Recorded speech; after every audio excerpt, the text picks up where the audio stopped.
The fluorescent lights in the Champagne Carl Hart Center waiting room buzzed at exactly 3:47 p.m. on Wednesday, October 16th, 2024. Howard Brennan sat in the molded plastic chair with his calloused hands flat on his thighs, watching the second hand sweep around the wall clock. 64 years old, third-generation farmer. 2,800 acres of corn and soybeans split across Roberts Township in Iroquois County, Illinois. Former structural welding crew lead at Caterpillar Decatur from 1984 to 1996.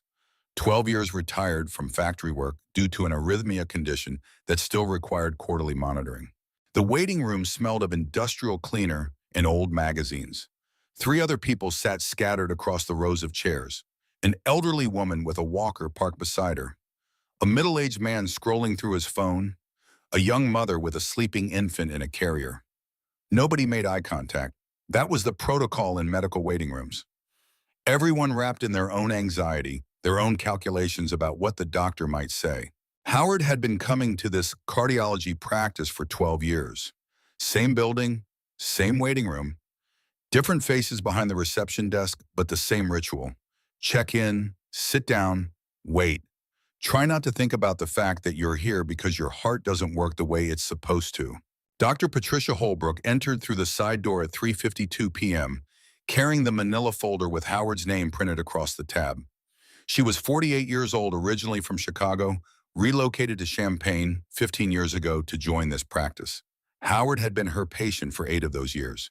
She'd seen him through 2 medication adjustments, one moderate cardiac episode that had required hospitalization, and countless quarterly checkups that confirmed what both of them already knew.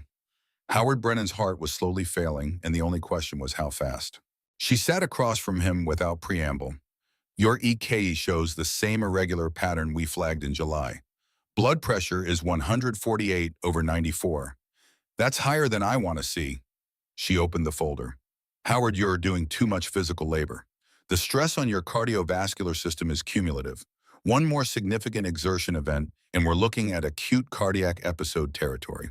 Howard kept his hands flat on his thighs. The fabric of his work jeans was worn smooth from years of sitting in tractor cabs and truck seats. His fingernails were permanently stained from machinery grease and soil. The hands of a man who'd spent 64 years working with his body as the primary tool. What's significant exertion mean in practical terms? Lifting more than 40 pounds repeatedly. Operating heavy machinery for extended periods without rest. Physical work in high-stress situations. Welding, especially overhead welding, where you're supporting your own body weight in awkward positions. She closed the folder and looked at him directly. I'm recommending you limit farm operations to supervisory roles only. No equipment operation, no manual labor. Delegate the physical work. Doctor, I run a grain farm with one hired hand during planting and harvest. There's no such thing as supervisory only during October. Then you're choosing to risk a heart attack, Howard. I can't be more direct than that. She handed him 3 prescription refills and a follow-up appointment card for January. Howard took them both and stood. The conversation was over. He'd heard what she had to say. She'd documented her recommendations in his file. Now the responsibility shifted to him to either follow those recommendations or accept the consequences of ignoring them. He drove the silver 2018 Ford F250 North on Route 49 toward Roberts with Dr. Holbrook's words sitting in the cab beside him like an unwanted passenger. The October afternoon was clear and cool, temperature in the mid-50s. Perfect harvest weather. The fields on both sides of the highway showed the patchwork of completed harvest in standing corn. Some farmers were finished for the season. Others, like Howard, still had weeks of work ahead. The combine was still running in the back 40, 300 acres of corn still standing. The grain elevator would be open until 7 p.m. He needed to make at least 2 more truck runs before close of business. The corn was testing at 18% moisture, which was higher than ideal, but within acceptable range for elevator delivery. Another week of dry weather would bring it down to 16%, but the forecast showed rain coming Saturday. Better to take the slight dock on moisture now than risk weather damage later. His phone buzzed at 4:22 p.m. The caller ID showed Randall Tucker. Howard thumbed the answer button and put the call on speaker. Earl? Howard, turn on your radio, AM 1450, right now. The urgency in Earl's voice made Howard reach for the dial immediately. Earl Tucker didn't get excited about small things. If he was calling and telling Howard to turn on the radio right now, something significant had happened. Howard found the station. The voice of the WGFA announcer came through mid-sentence. Structural failure at approximately 4:14 p.m. this afternoon. The Iroquois County Cooperative Grain Elevator at Roberts has experienced a catastrophic collapse of the primary storage bin. Early reports indicate the west wall of the main concrete stave structure gave way under pressure from wet corn that had been loaded across the previous 72 hours. Two grain trucks were at the loadout during the collapse. Both drivers exited their vehicles safely. No injuries have been reported. OSHA inspectors are en route. The elevator has been closed indefinitely pending investigation. We'll bring you more information as it becomes available. Howard pulled the F-250 onto the gravel shoulder and put the transmission in park. He sat with both hands on the steering wheel while the announcer moved on to crop futures and soybean prices and national agricultural news that suddenly seemed completely irrelevant. The Roberts elevator was the primary loadout for 184 farms across Roberts, Buckley, and Onarga townships. The nearest alternative elevator was the Watsika facility 32 miles east. The Onarga elevator 24 miles south was already operating at capacity because they'd been taking overflow from smaller operations all season. The next closest option was Stern Equipment's grain desk in Champaign, 38 miles southwest, and Stern's operation had been running 3-hour wait times all week. Howard did the math in his head, the kind of math that farmers do automatically, constantly, the calculations that determine whether you make money or lose money in any given season. 300 acres at 180 bushels per acre meant 54,000 bushels still to harvest on his own ground. Market price today was $4.62 per bushel. That was $249,480 in gross revenue if the corn moved to market clean and dry. But wet corn sitting in a pile on the ground through a rain event meant spoilage. Spoilage meant dock at the elevator. A 10% dock on 54,000 bushels was 5,400 bushels yield lost. At $4.62 per bushel, that was $24,948 gone. And that calculation assumed only 10% loss. A heavy rain on uncovered corn could push losses to 20 or even 30%.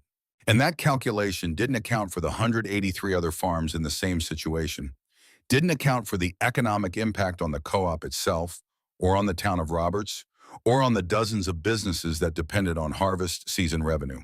A collapsed grain elevator wasn't just an infrastructure failure. It was an economic disaster that rippled out through an entire community. He called Earl back at 4:31 p.m. "Earl, you hear the details beyond the radio report." "I heard Cassidy Porter called the co-op board into emergency session. They're meeting at the office right now." Cassidy Porter, 45 years old, widow, 3 years running the Iroquois County Cooperative as general manager after her husband died of a heart attack in the elevator office in January 2022. Jack Porter had been 51 years old, dropped dead at his desk on a Tuesday afternoon with a full schedule of meetings still ahead of him.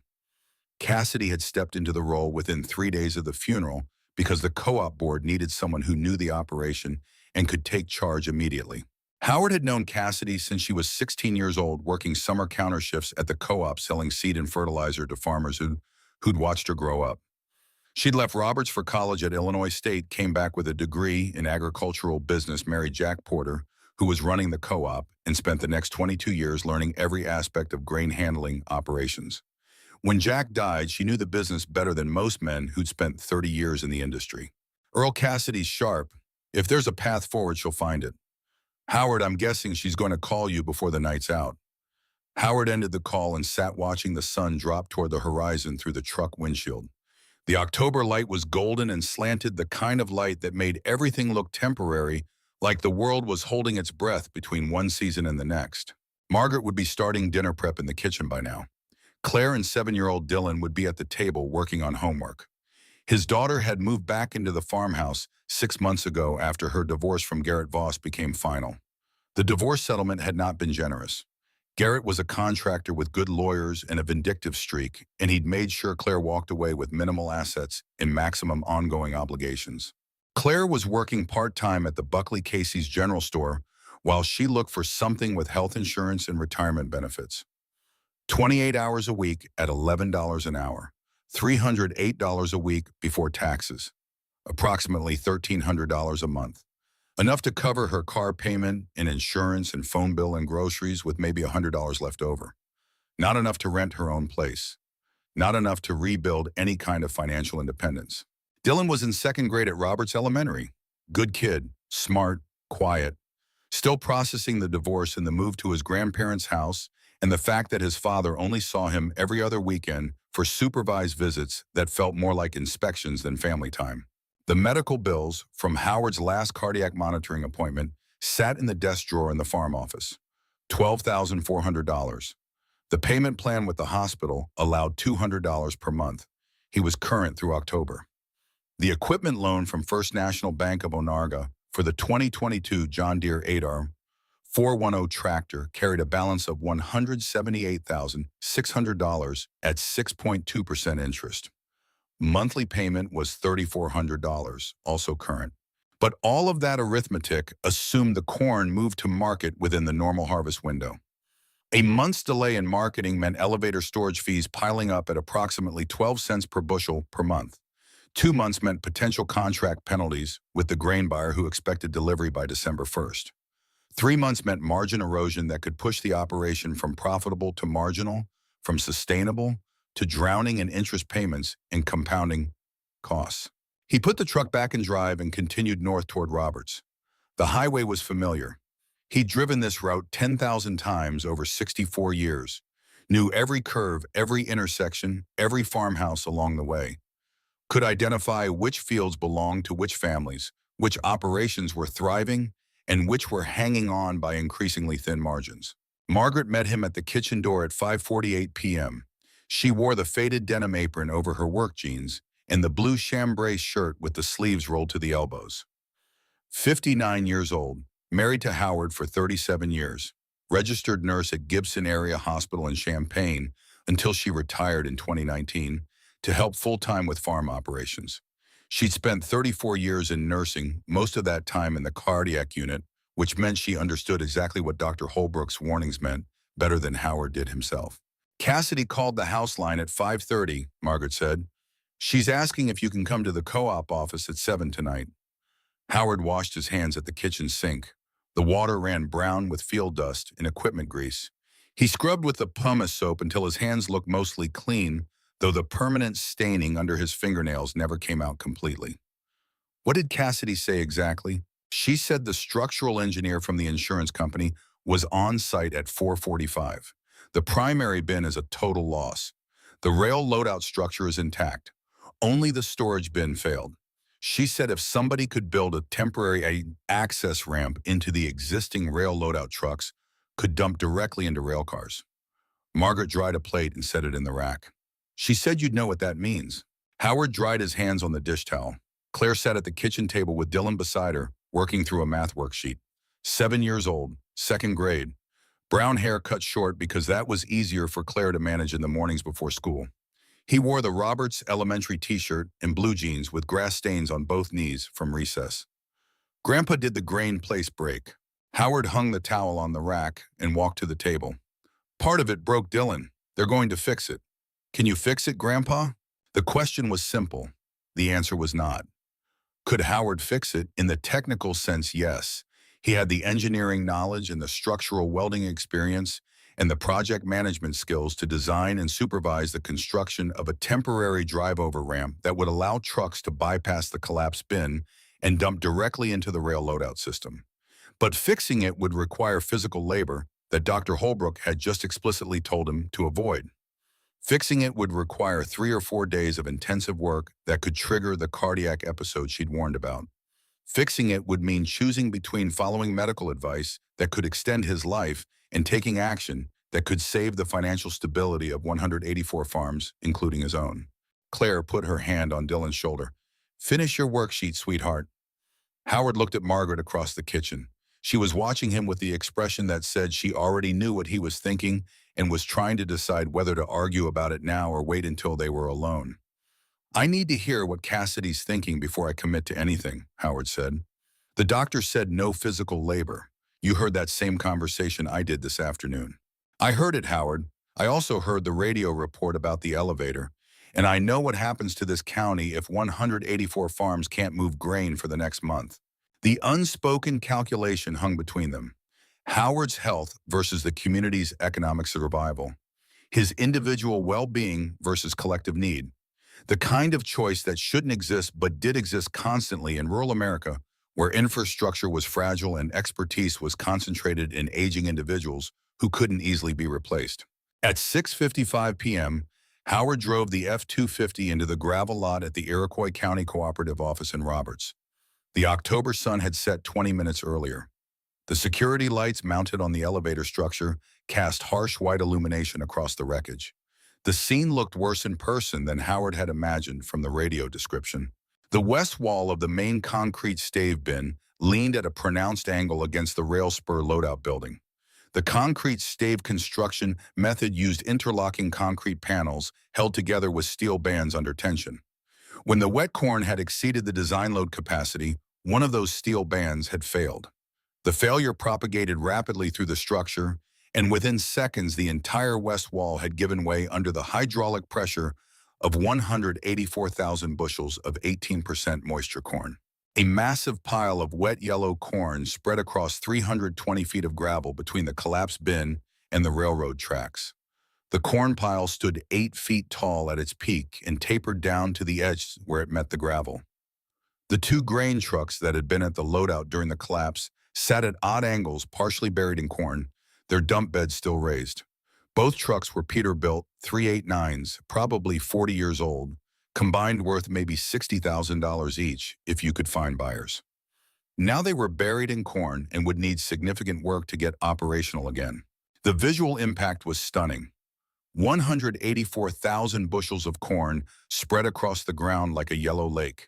At $4.62 per bushel, that was approximately $850,000 worth of grain lying exposed to weather and spoilage and vermin.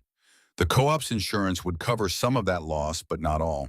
There would be deductibles and exclusions and arguments about whether the collapse was due to design failure or operational error or inadequate maintenance. Cassidy Porter stood in the gravel lot beside her white 2021 Toyota Tacoma pickup, talking with a man in a navy polo shirt and khaki pants.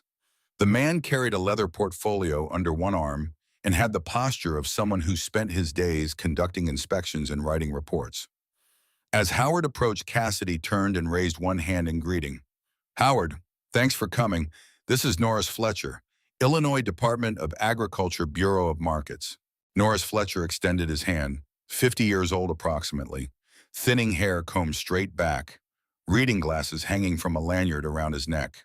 The kind of methodical, detail-oriented person who ended up in regulatory inspection roles. "Mr. Brennan, Cassidy's been explaining your background." Howard shook his hand. Norris had a firm grip, but not an aggressive one. The handshake of someone who was confident in his authority, but didn't need to prove it through physical dominance. "What's the state's assessment?" Norris gestured toward the collapsed bin. The structural engineer from the co-op's insurance carrier completed the initial inspection at 6:15. "The bin is condemned.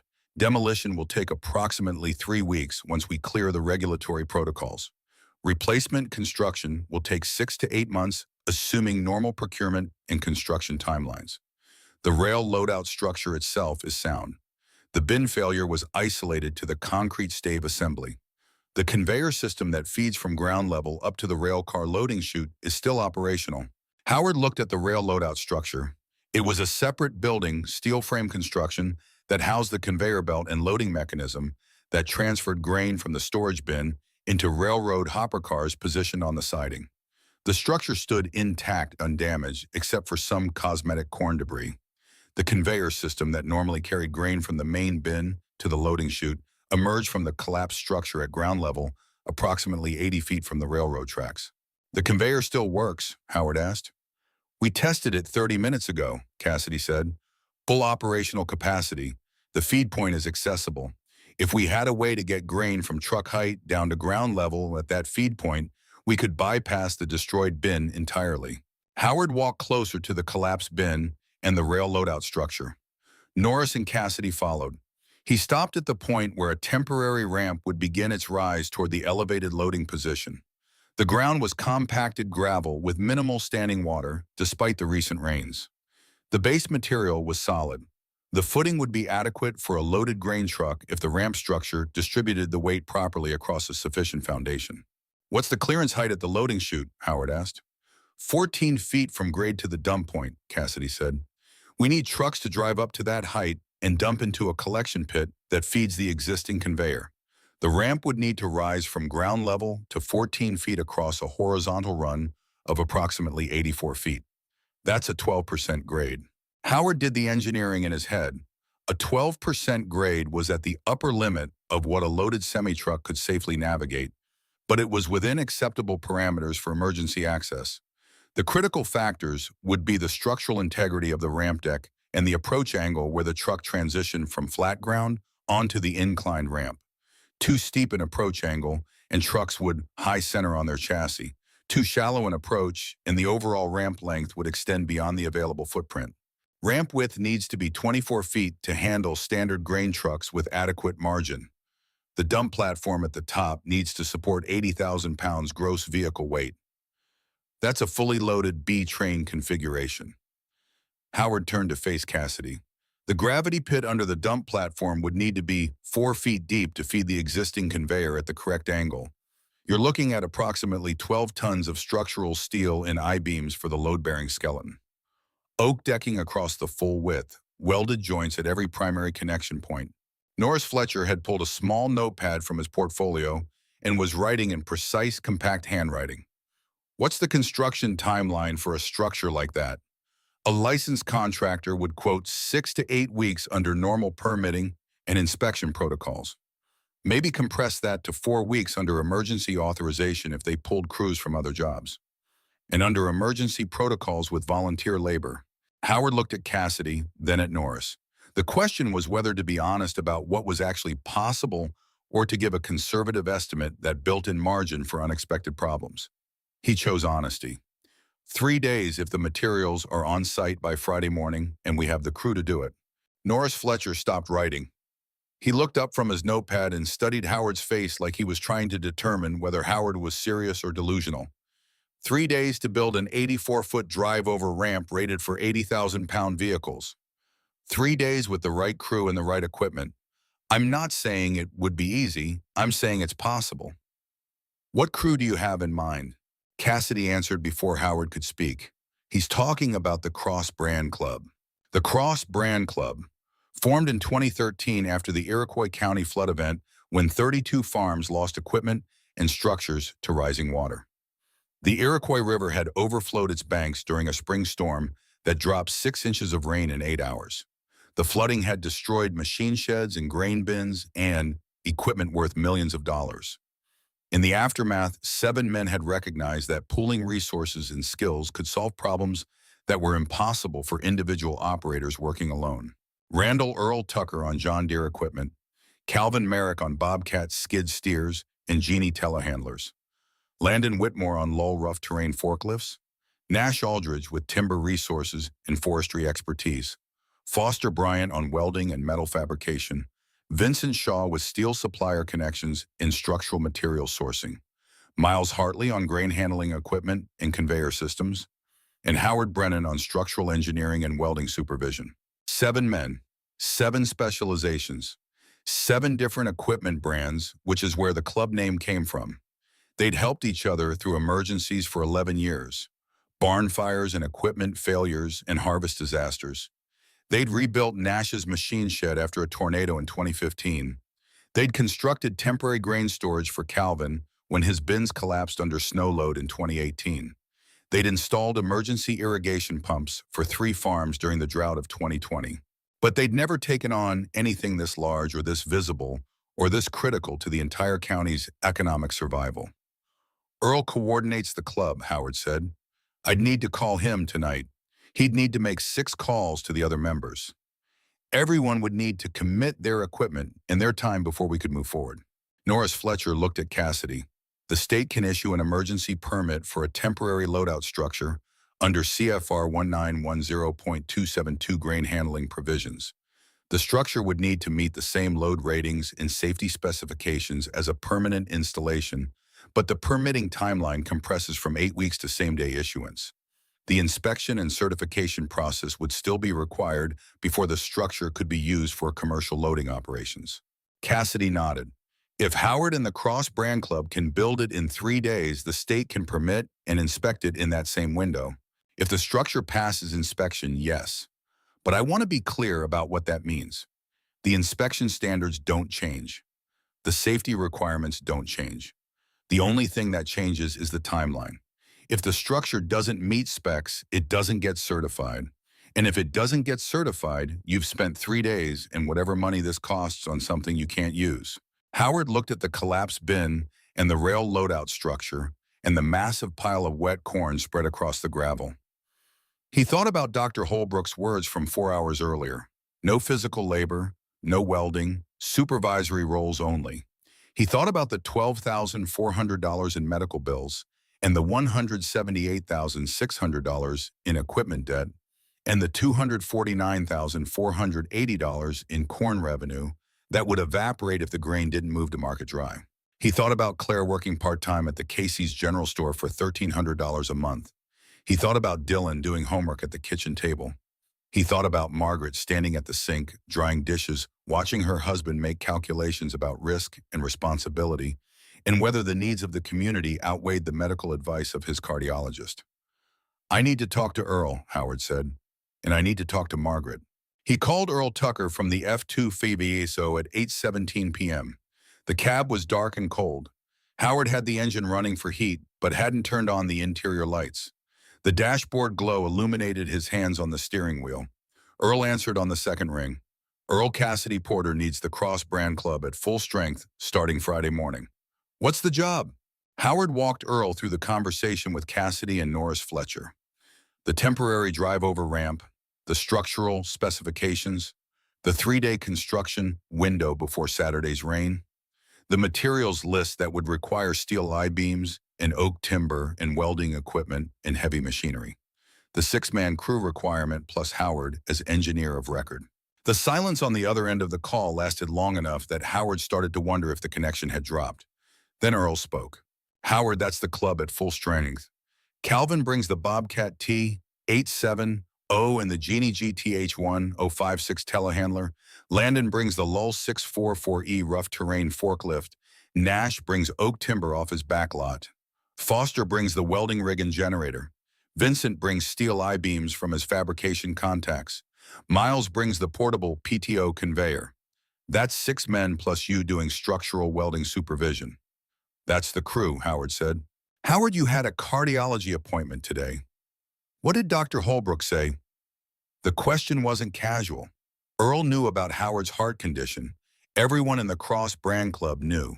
They'd modified how they worked together over the past few years to accommodate Howard's limitations. Less heavy lifting, more supervisory roles, making sure Howard had time to rest between intense work periods. Howard sat in the driver's seat with the phone against his ear and the engine running in the October night settling across the empty elevator parking lot. She said no physical labor. She said delegating only. And you're proposing to supervise a 3-day emergency build of a structural welding project that'll have you on your feet for 40 hours straight. Earl, I'm proposing to keep 184 farms in Iroquois County from losing their harvest to weather and storage penalties. Earl was quiet again. Howard could hear Ruth's voice in the background, asking who was on the phone. Earl said something Howard couldn't make out. Then Earl came back on the line. Ruth's going to ask me the same question Margaret's going to ask you. What do we tell them? We tell them this is what the Cross Brand Club exists for, and we tell them we'll be smart about how we do it. I'm not planning to do the physical welding work. Foster can handle that. I'll supervise. I'll check measurements and verify angles and certify the structural connections. But I won't be the one running the welding rig. Howard, I've known you for 34 years. When you get into a project, you don't stand back and supervise. You get in the middle of it. Then this time I'll work against my nature, because I promised Margaret I'd follow medical advice, and because I need to be alive at the end of this to see Dylan grow up. Earl was quiet for several seconds. Then he said, Howard, I'll make the 6 calls before I go to bed tonight. Everyone will be at the Roberts loadout by 7 a.m. Friday with materials in tow. But you need to clear this with Margaret first. That's not negotiable. If Margaret says no, the club doesn't take the job. Understood.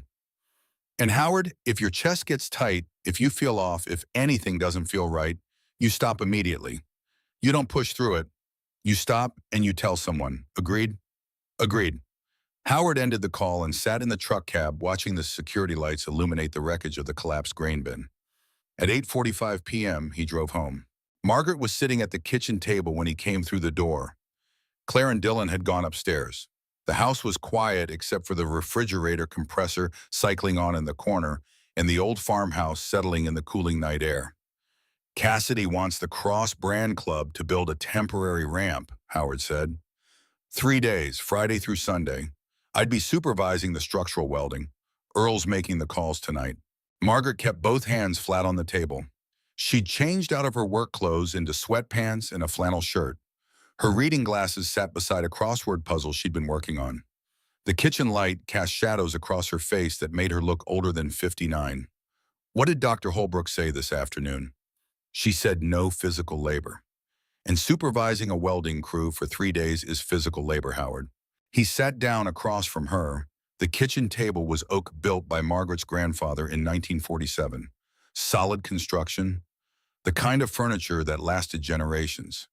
Howard and Margaret had eaten breakfast at this table every morning for 37 years. They'd raised Claire at this table. Now they were raising Dylan at this table. The table had witnessed thousands of conversations about farm operations and family finances and medical concerns and community obligations. Margaret, if that elevator stays closed for a month, half the farms in this county are going to take losses they can't absorb. Some of them won't survive it. The younger operations with heavy debt loads will default on equipment loans. The older operations will burn through retirement savings trying to cover operating expenses while their grain sits in storage accruing fees. Cassidy Porter has a path forward if we can build this thing before Saturday's rain. And if you have a cardiac episode on day 2 of the build, what happens then? Then Earl takes over as lead engineer.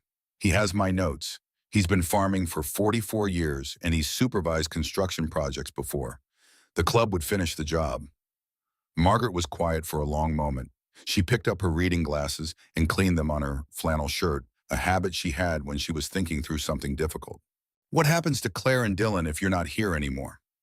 The question was direct. Margaret had spent 34 years as a cardiac nurse. She'd seen hundreds of people die from heart attacks. She knew exactly what an acute cardiac episode looked like and how little time there was to intervene once symptoms began.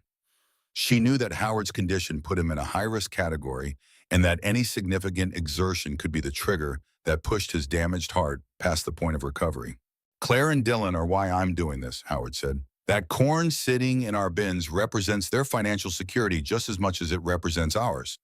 If I don't help build this ramp, I'm choosing to let that security wash away in Saturday's rain. And then, what we lose income. We fall behind on equipment payments. The bank starts making calls about restructuring debt. We end up in the same situation as half the farms in this county, hanging on by our fingernails and hoping we can make it to next season. Margaret looked at him across the table. 37 years of marriage. She knew every line in his face and every calculation he was running in his head and every reason he had for making the choice he was making. She also knew that arguing about it wouldn't change his mind. Howard Brennan didn't make decisions impulsively. He thought through all the angles, weighed all the factors, and then committed fully to whatever course of action he chose. You do the supervising, Howard. You don't do the welding. You stand back and you point and you tell other men where to put the joints. That's the only way I'm agreeing to this. That's the plan. And if your chest gets tight or your vision gets blurry or anything feels wrong, you stop immediately. You don't push through it. You stop. I'll stop. She reached across the table and took his hand. Her fingers were cool and dry. The line gets held by the people who show up. But the people who show up need to come home when it's finished. The alarm clock read 5:14 a.m. Thursday morning, October 17th. Howard stood at the kitchen window, watching headlights line up on Route 49. Every grain truck in 3 counties trying to find a place to dump corn before the forecasted rain hit Saturday afternoon. The line of trucks stretched north toward Watseka and south toward Onarga, red taillights and white headlights creating ribbons of light in the pre-dawn darkness. Margaret handed him a fresh cup of black coffee. Earl called at 5 a.m., all 6 men confirmed. They'll be at the Roberts loadout by 7 this morning with equipment and materials. Howard sipped the coffee. It was hot and strong the way he liked it. Margaret made coffee the old-fashioned way in a percolator on the stove because she said it tasted better than the automatic drip machines everyone used now. Howard agreed. What about the emergency fund? Earl said the fund has $18,000. You estimated $24,820 for materials. That's a $6,820 shortfall. Howard was quiet for a moment running the numbers. The Cross Brand Club maintained an emergency fund specifically for situations like this.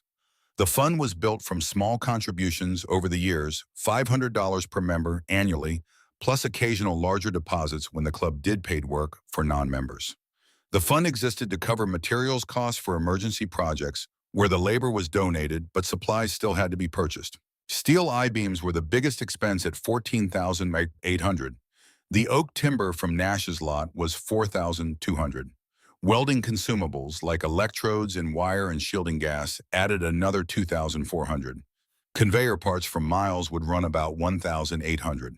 Equipment fuel across 3 days of heavy operation would be $980. And food service from the Roberts VFD auxiliary kitchen would be approximately $640. We'll figure it out when everyone gets there, Howard said. Someone will cover the gap. The club's never walked away from a job because of money. At 6:47 a.m., Howard arrived at the Roberts loadout. The October morning was clear and cold, temperature in the low 40s. The kind of morning where you could see your breath and feel the promise of winter in the air. The collapsed grain bin looked worse in morning light. The structural damage was more extensive than the evening shadows had revealed. The west wall hadn't just collapsed. It had essentially disintegrated, the concrete staves breaking apart under the lateral pressure of the wet corn. The pile of spilled corn had absorbed overnight moisture and was already showing signs of heat buildup. Howard could see steam rising from several points in the pile where internal temperatures were climbing. If that corn sat for another week in warm October weather, spoilage would claim at least 20% of the volume, possibly more. Calvin Merrick arrived first in the green 2020 Chevy Silverado, 3,500, pulling a 30-foot flatbed trailer, carrying the Bobcat T870 skid steer and the Genie GTH1056 telehandler. Calvin was 52 years old with a weathered face and hands that showed the scars of decades of equipment operation. He'd been farming since he was 16, took over his family's operation when his father died. In 1998, spent the next 10 years building the farm into a profitable mid-size operation, and then watched it all nearly collapse when his drinking got out of control. The drinking had started slowly, a beer after dinner, 2 beers, 3, then whiskey on the weekends, then whiskey during the week, then drinking during the day while operating equipment. By 2018, Calvin was going through a fifth of Jim Beam every 2 days. His wife left him. His daughter stopped calling. The bank sent letters about missed equipment payments. He was 6 months away from foreclosure when Earl Tucker showed up at his door at 7 in the morning and told him he was driving Calvin to a rehab facility in Springfield, whether Calvin wanted to go or not. Calvin had been sober for 3 years now. 3 years and 4 months, 1,211 days. He could tell you exactly how many days because he counted them every morning when he woke up. The sobriety had saved his farm and partially repaired his relationship with his daughter, though his ex-wife had remarried and moved to Indiana and wouldn't speak to him anymore. Calvin climbed down from the cab wearing the brown Carhartt jacket and the faded John Deere cap. His face was lean and weathered with deep lines around his eyes from 30 years of squinting into harvest dust. He walked over to where Howard stood beside the foundation footprint. Howard, hell of a mess. That's one way to describe it. Earl called me at 10:30 last night, said you need the Bobcat and the Genie for 3 days straight, said we're building a ramp in 72 hours or the county's corn doesn't move. That's about the size of it. Calvin looked at the collapsed bin in the staging area where the ramp would be built. What's my role? You're on the Bobcat for excavation and site prep. Then you transition to the Genie for I-beam placement. I need precision work, Calvin. 1/4-inch tolerances on every lift. You'll get it. Landon Whitmore pulled in second, driving the white 2019 Ford F3 50, towing the Lull 644E rough terrain forklift on a lowboy trailer. Landon was 58 years old with the posture and bearing of a career military man, which he had been until 2009. Marine Corps combat engineer, 2 tours in Iraq, multiple deployments to places he still didn't talk about even 15 years later. The PTSD from his military service manifested in hypervigilance and occasional episodes triggered by sudden loud noises. He'd learned to manage it through routine and structure and medication that he took every morning without fail. He didn't drink, he didn't use recreational drugs. He went to bed at the same time every night and woke up at the same time every morning. The structure kept him functional. The alternative was the kind of chaos he'd seen consume other veterans who came home and couldn't find their footing in civilian life. Landon wore the olive drab field jacket with the USMC globe and anchor patch still sewn on the shoulder. He climbed down from the F350 and walked toward Howard with the same purposeful stride he'd used for 30 years in the Corps. Everything about Landon was precise. The way he walked, the way he spoke, the way he operated equipment. There was no wasted motion, no unnecessary conversation, no tolerance for imprecision. Howard, Earl said you need the lull for heavy lifting. E-beam placement. Each beam weighs between 1,500 and 2,000 pounds. I need them positioned within a quarter-inch of the placement marks. Can you do that? I can do that. Nash Aldridge arrived third in the silver, 2018 GMC Sierra 2500, pulling a gooseneck trailer stacked with rough-sawn oak timbers. Nash was 61 years old, fourth-generation timber farmer, whose family had maintained 80 acres of managed oak forests south of Roberts since 1947. The timber operation had been profitable for decades, providing a steady secondary income that supplemented the primary corn and soybean farming operation. Nash and Howard had a history that went back 16 months to a boundary dispute over 5 acres that bordered both properties. The disputed land had been part of the original Aldridge property dating back to Nash's great-grandfather, but a county survey in 1962 had placed the boundary line in a position that was later determined to be inaccurate. In 2023, Howard had commissioned a professional survey using GPS and modern measurement techniques. The survey showed that the actual property line was approximately 300 feet east of where Nash had believed it to be for his entire life. The surveyor's report had settled the question definitively. The 5 acres belonged to Howard's property, not Nash's. But those 5 acres included approximately 12 acres of mature oak timber that Nash had been planning to harvest. The loss of that timber represented roughly $48,000 in harvest revenue that Nash had been counting on to pay for his son's college tuition at Illinois State University. Nash had fought the survey results, hired his own surveyor, got the same answer, consulted a lawyer about challenging the boundaries. The lawyer told him he had no case. The survey was accurate. The land was Howard's. Nash could accept it, or he could spend tens of thousands of dollars on a legal challenge he would inevitably lose. Nash's son had withdrawn from Illinois State University after his freshman year because the family couldn't cover tuition without the timber revenue. The boy had come home and taken a job at a farm equipment dealership in Watseka. Nash blamed Howard for that, blamed him for being technically right about property boundaries while being morally wrong about the human cost of enforcing those boundaries. Nash and Howard hadn't spoken directly to each other since the surveyor's report was filed in June 2023. They'd been in the same room at cross-brand club meetings, but Nash directed his comments to Earl or to the group at large, never directly to Howard. The relationship had been frozen in place, neither men willing to take the first step toward reconciliation. Now Nash was climbing out of his truck with a trailer full of oak timber that would be used to build a ramp on Howard's engineering plans under Howard's supervision. Earl must have made a hell of a convincing argument on that phone call last night. Nash walked toward the foundation area without making eye contact with Howard. He spoke to the air somewhere between them. Earl said you need 4-inch oak decking boards. I've got 1,200 linear feet of rough-sawn oak on the trailer. That should be enough for the ramp surface and the platform. That's about right, Howard said. Thank you for bringing it. Nash nodded once and walked back to his truck to start unloading. The conversation was over. No reconciliation, no acknowledgement of the past 16 months, just 2 men working toward a common goal while maintaining personal distance. Foster Bryant pulled in fourth, driving the red 2017 Ram 3500, towing a trailer with a Miller Trailblazer 325 welding rig and a portable generator. Foster was 63 years old with the thick forearms and scarred hands of a man who'd spent 41 years doing metal fabrication.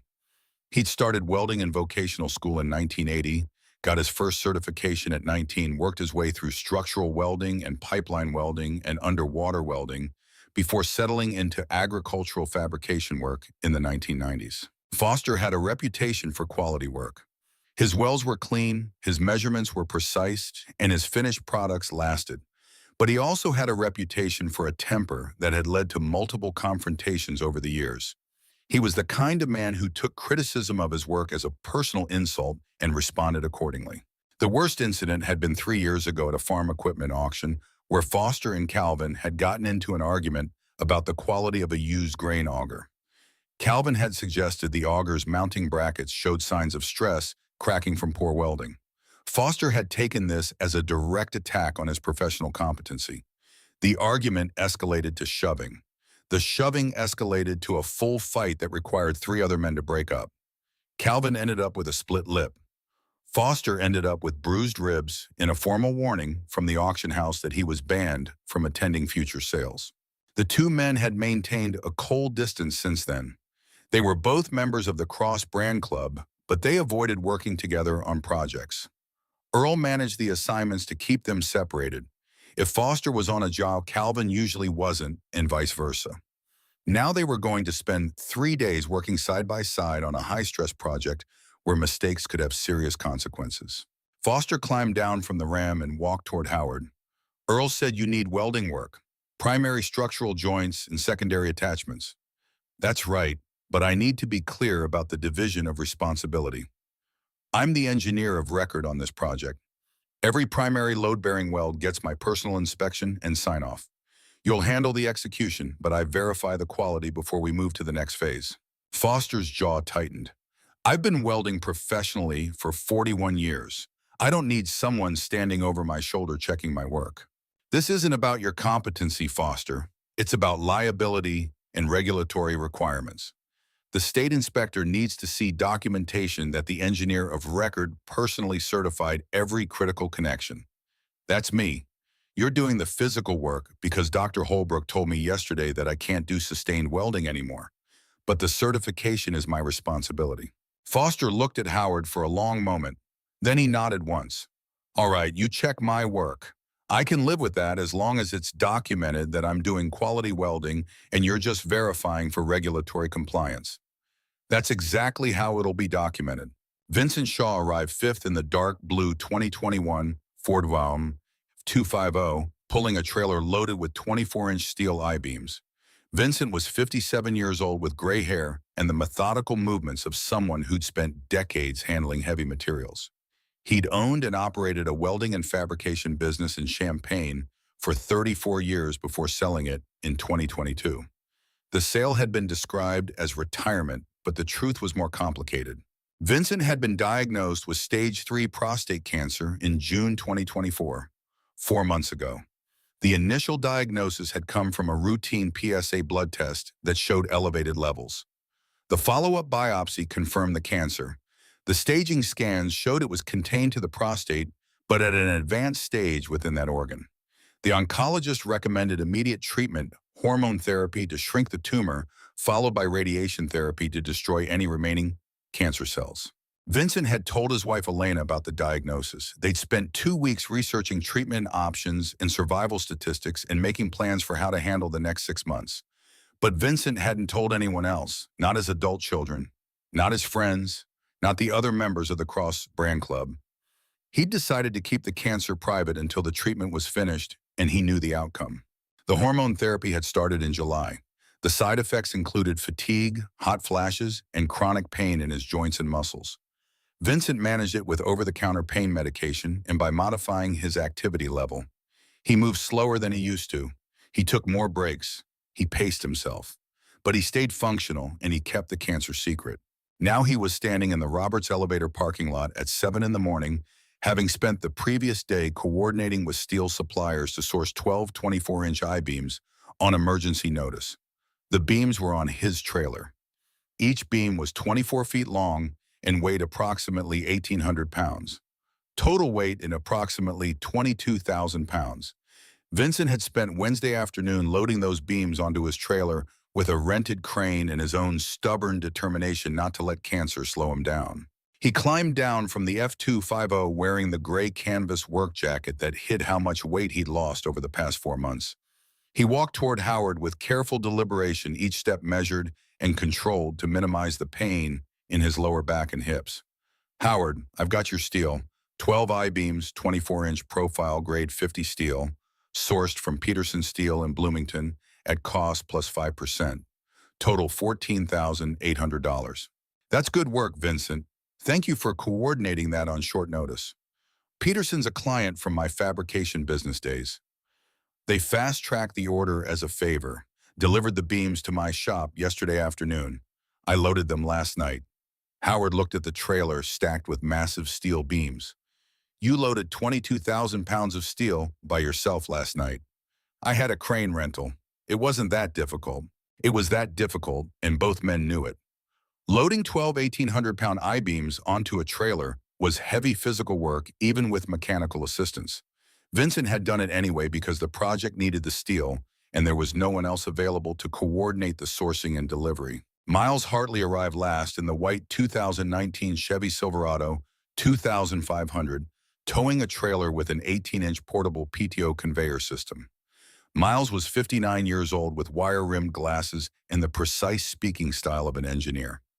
He'd worked as an elevator manager for 12 years before returning to full-time farming in 2016. His expertise was in grain handling, systems conveyor angles and flow rates, and the mechanical requirements for moving grain efficiently from one point to another. The portable PTO conveyor on his trailer was a system he'd built himself using commercial components and custom modifications. The conveyor belt was 18 inches wide and 40 feet long. It could be powered by a tractor's power takeoff shaft, which is what PTO stood for. The system could move approximately 6,000 bushels per hour at optimal configuration, which was more than adequate for the temporary ramp application. Miles climbed down from the Silverado and walked toward Howard with a rolled set of drawings under his arm. Howard, I've got the conveyor system and I've got installation drawings for the gravity pit feed angle. We need to talk about the engineering before we start excavation. Show me what you've got. Miles unrolled the drawings on the hood of Vincent's truck. The drawings showed detailed plans for the gravity pit configuration and the conveyor feed angle. Miles had done professional-grade SHIAD work with precise measurements and multiple views. The gravity pit needs to be 4 feet deep as you specified, but the critical factor is the feed angle where the pit bottom connects to the conveyor intake.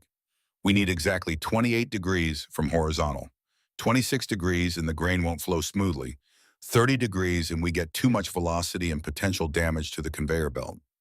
Howard studied the drawings. How do we achieve 28 degrees in the field? I've built an angle template that mounts to the pit bottom during excavation. We dig to rough depth, install the template, verify the angle with a digital level, then pour a concrete pad at that exact angle. The concrete cures overnight. By Saturday morning, we've got a permanent feed surface at the correct geometry. That's solid engineering, Miles. Let's plan to pour the concrete Friday afternoon so it has maximum cure time before we start running grain on Saturday. Randall Earl Tucker pulled into the lot at 6:53 a.m. in the dark green 2020 John Deere Gator utility vehicle. Earl was 66 years old with steel blue eyes and the weathered face of a man who'd spent 6 decades working outdoors. He'd founded the Cross Brand Club in 2013 after the Iroquois County flood, but the real motivation for creating the club had come from a much more personal loss. Earl's son Marcus had died in a farm equipment accident in 2016. Marcus had been 28 years old, married for 3 years, talking about starting a family. He'd been repositioning a grain auger from one bin to another when the auger made contact with overhead power lines. The electrical shock had killed him instantly. Earl had been the one who found him 2 hours later when Marcus didn't come home for dinner. The loss had nearly destroyed Earl. He'd spent the 6 months after Marcus's death barely functioning, going through the motions of farm operations while Ruth handled everything else. He'd seriously considered selling the farm and moving away because every building and every piece of equipment reminded him of Marcus. The Cross-Brand Club had become Earl's way of processing that grief, a way of honoring what Marcus had believed about farming and community and the responsibility of those with skills and resources to help those in need. Marcus had always said farming was about more than putting seed in the ground and harvesting it in the fall. It was about being part of something bigger than yourself, about using your expertise to strengthen the community around you. Earl wore the tan Carhartt chore coat over a buffalo plaid flannel shirt and dark blue Wrangler jeans. He climbed out of the gator and walked toward where the 7 men were gathering near the foundation footprint. His presence changed the dynamic in the group. When Earl arrived, everyone paid attention. "Gentlemen," Earl said, "Howard's going to run through the construction plan. Then we'll talk about the emergency funds situation. Then we start work." Cassidy Porter arrived at 6:58 a.m. in her white Toyota Tacoma. She climbed out carrying a clipboard and a thermos of coffee. The 7 men gathered in a loose circle near the foundation footprint Howard had marked with wooden stakes the previous evening. The morning air was cold enough that everyone's breath was visible. The sun was just clearing the horizon, casting long shadows across the gravel lot. Howard cleared his throat. "Gentlemen, thank you for coming. The situation is what Earl described last night. The bin collapsed Wednesday afternoon. We have until Saturday evening to build a temporary drive-over ramp that allows trucks to dump directly into the existing rail loadout system. The ramp needs to be 24 feet wide, 84 feet long, rising 14 feet on a 12% grade. The structure needs to support 80,000-pound gross vehicle weight.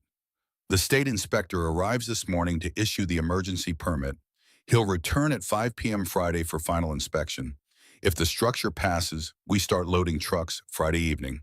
If it fails, we make corrections overnight and re-inspect Saturday morning before the rain arrives." Nash Aldridge spoke without looking at Howard. His voice was directed at the group generally, not at Howard specifically. "Who's the engineer of record on this project?" "I am," Howard said. "I designed the structure last night. I hold an Illinois Class B structural engineering credential through my work at Caterpillar. The credential is current through January 2026. The state recognizes it for this type of emergency construction. And if something goes wrong during construction, if the structure fails, if someone gets injured, who carries the liability?" The Cross-Brand Club Emergency Fund carries general liability insurance through Indiana Farm Bureau. The policy covers emergency construction projects up to $200,000 in damages or injury claims. Cassidy's co-op insurance covers the rail loadout structure and the property. Every man here is covered under one policy or the other. Nash was quiet for a moment.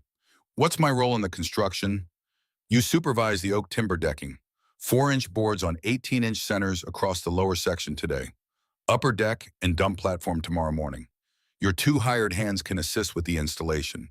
I need precision spacing and secure fastening on every board." "Understood." Foster Bryant stepped forward. "Who's doing primary structural welding?" "I am," Howard said, "but I need to clarify what that means. As engineer of record, I'm required to personally certify every critical weld. Foster, you're going to execute the welds under my supervision.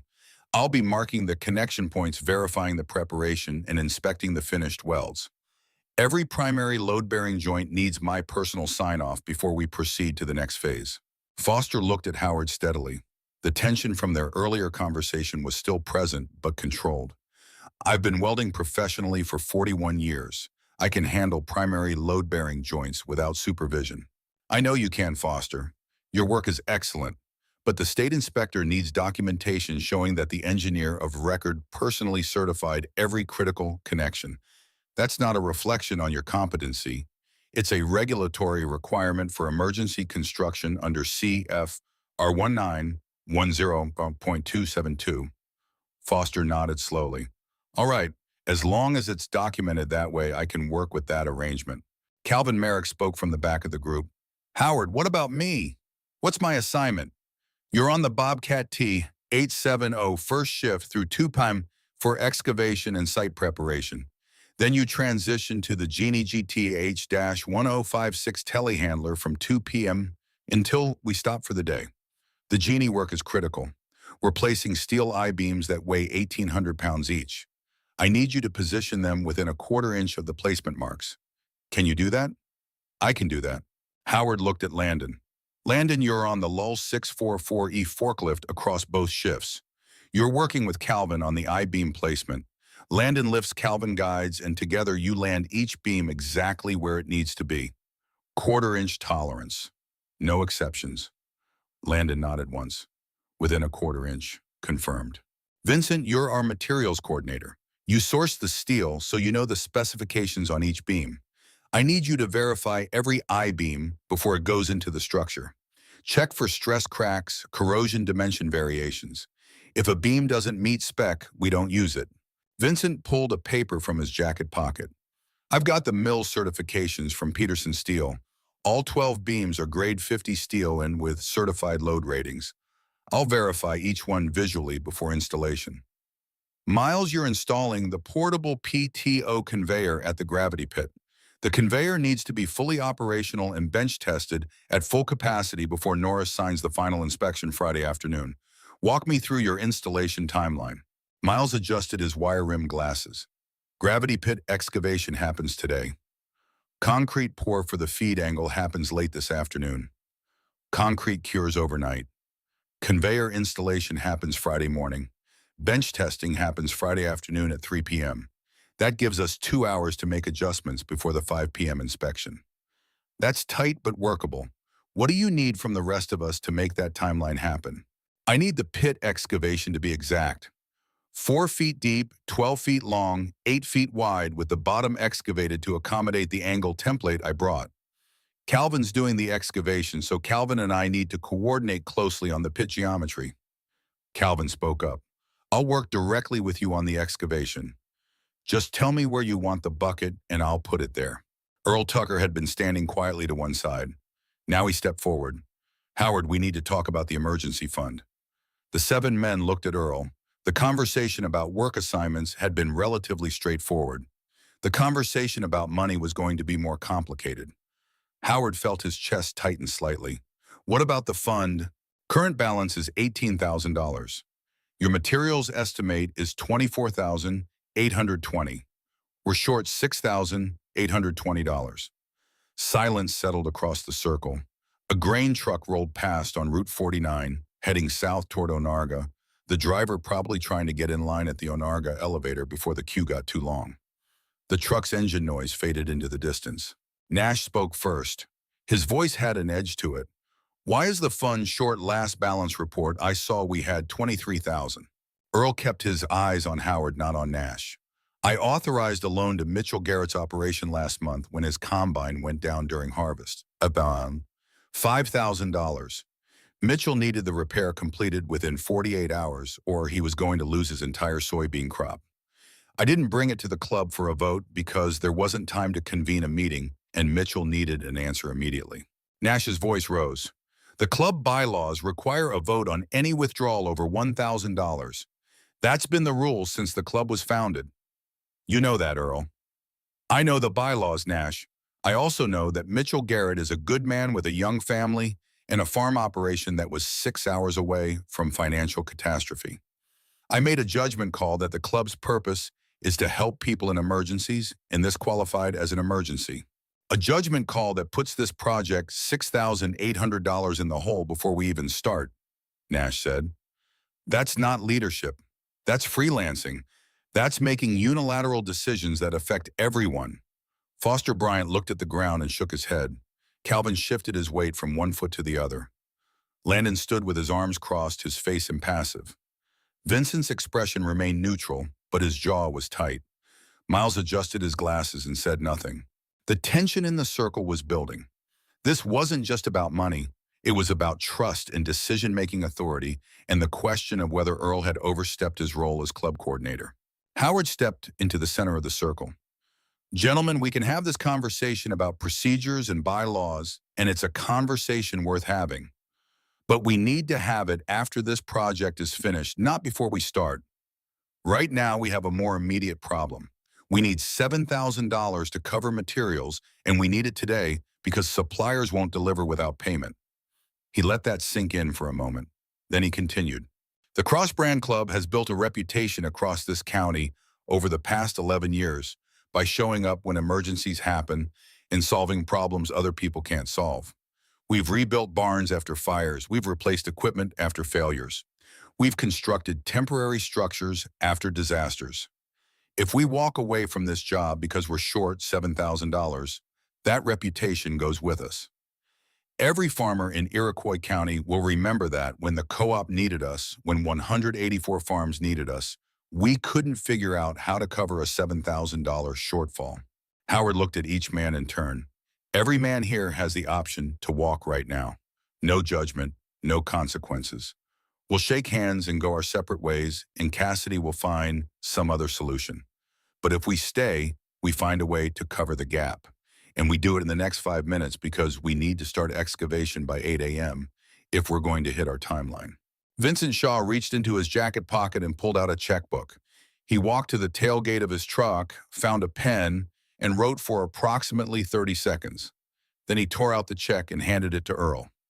$3,000. Consider it a loan to the emergency fund at 0% interest, payable when the club's cash flow allows. Calvin Merrick looked at Vincent, then at Earl.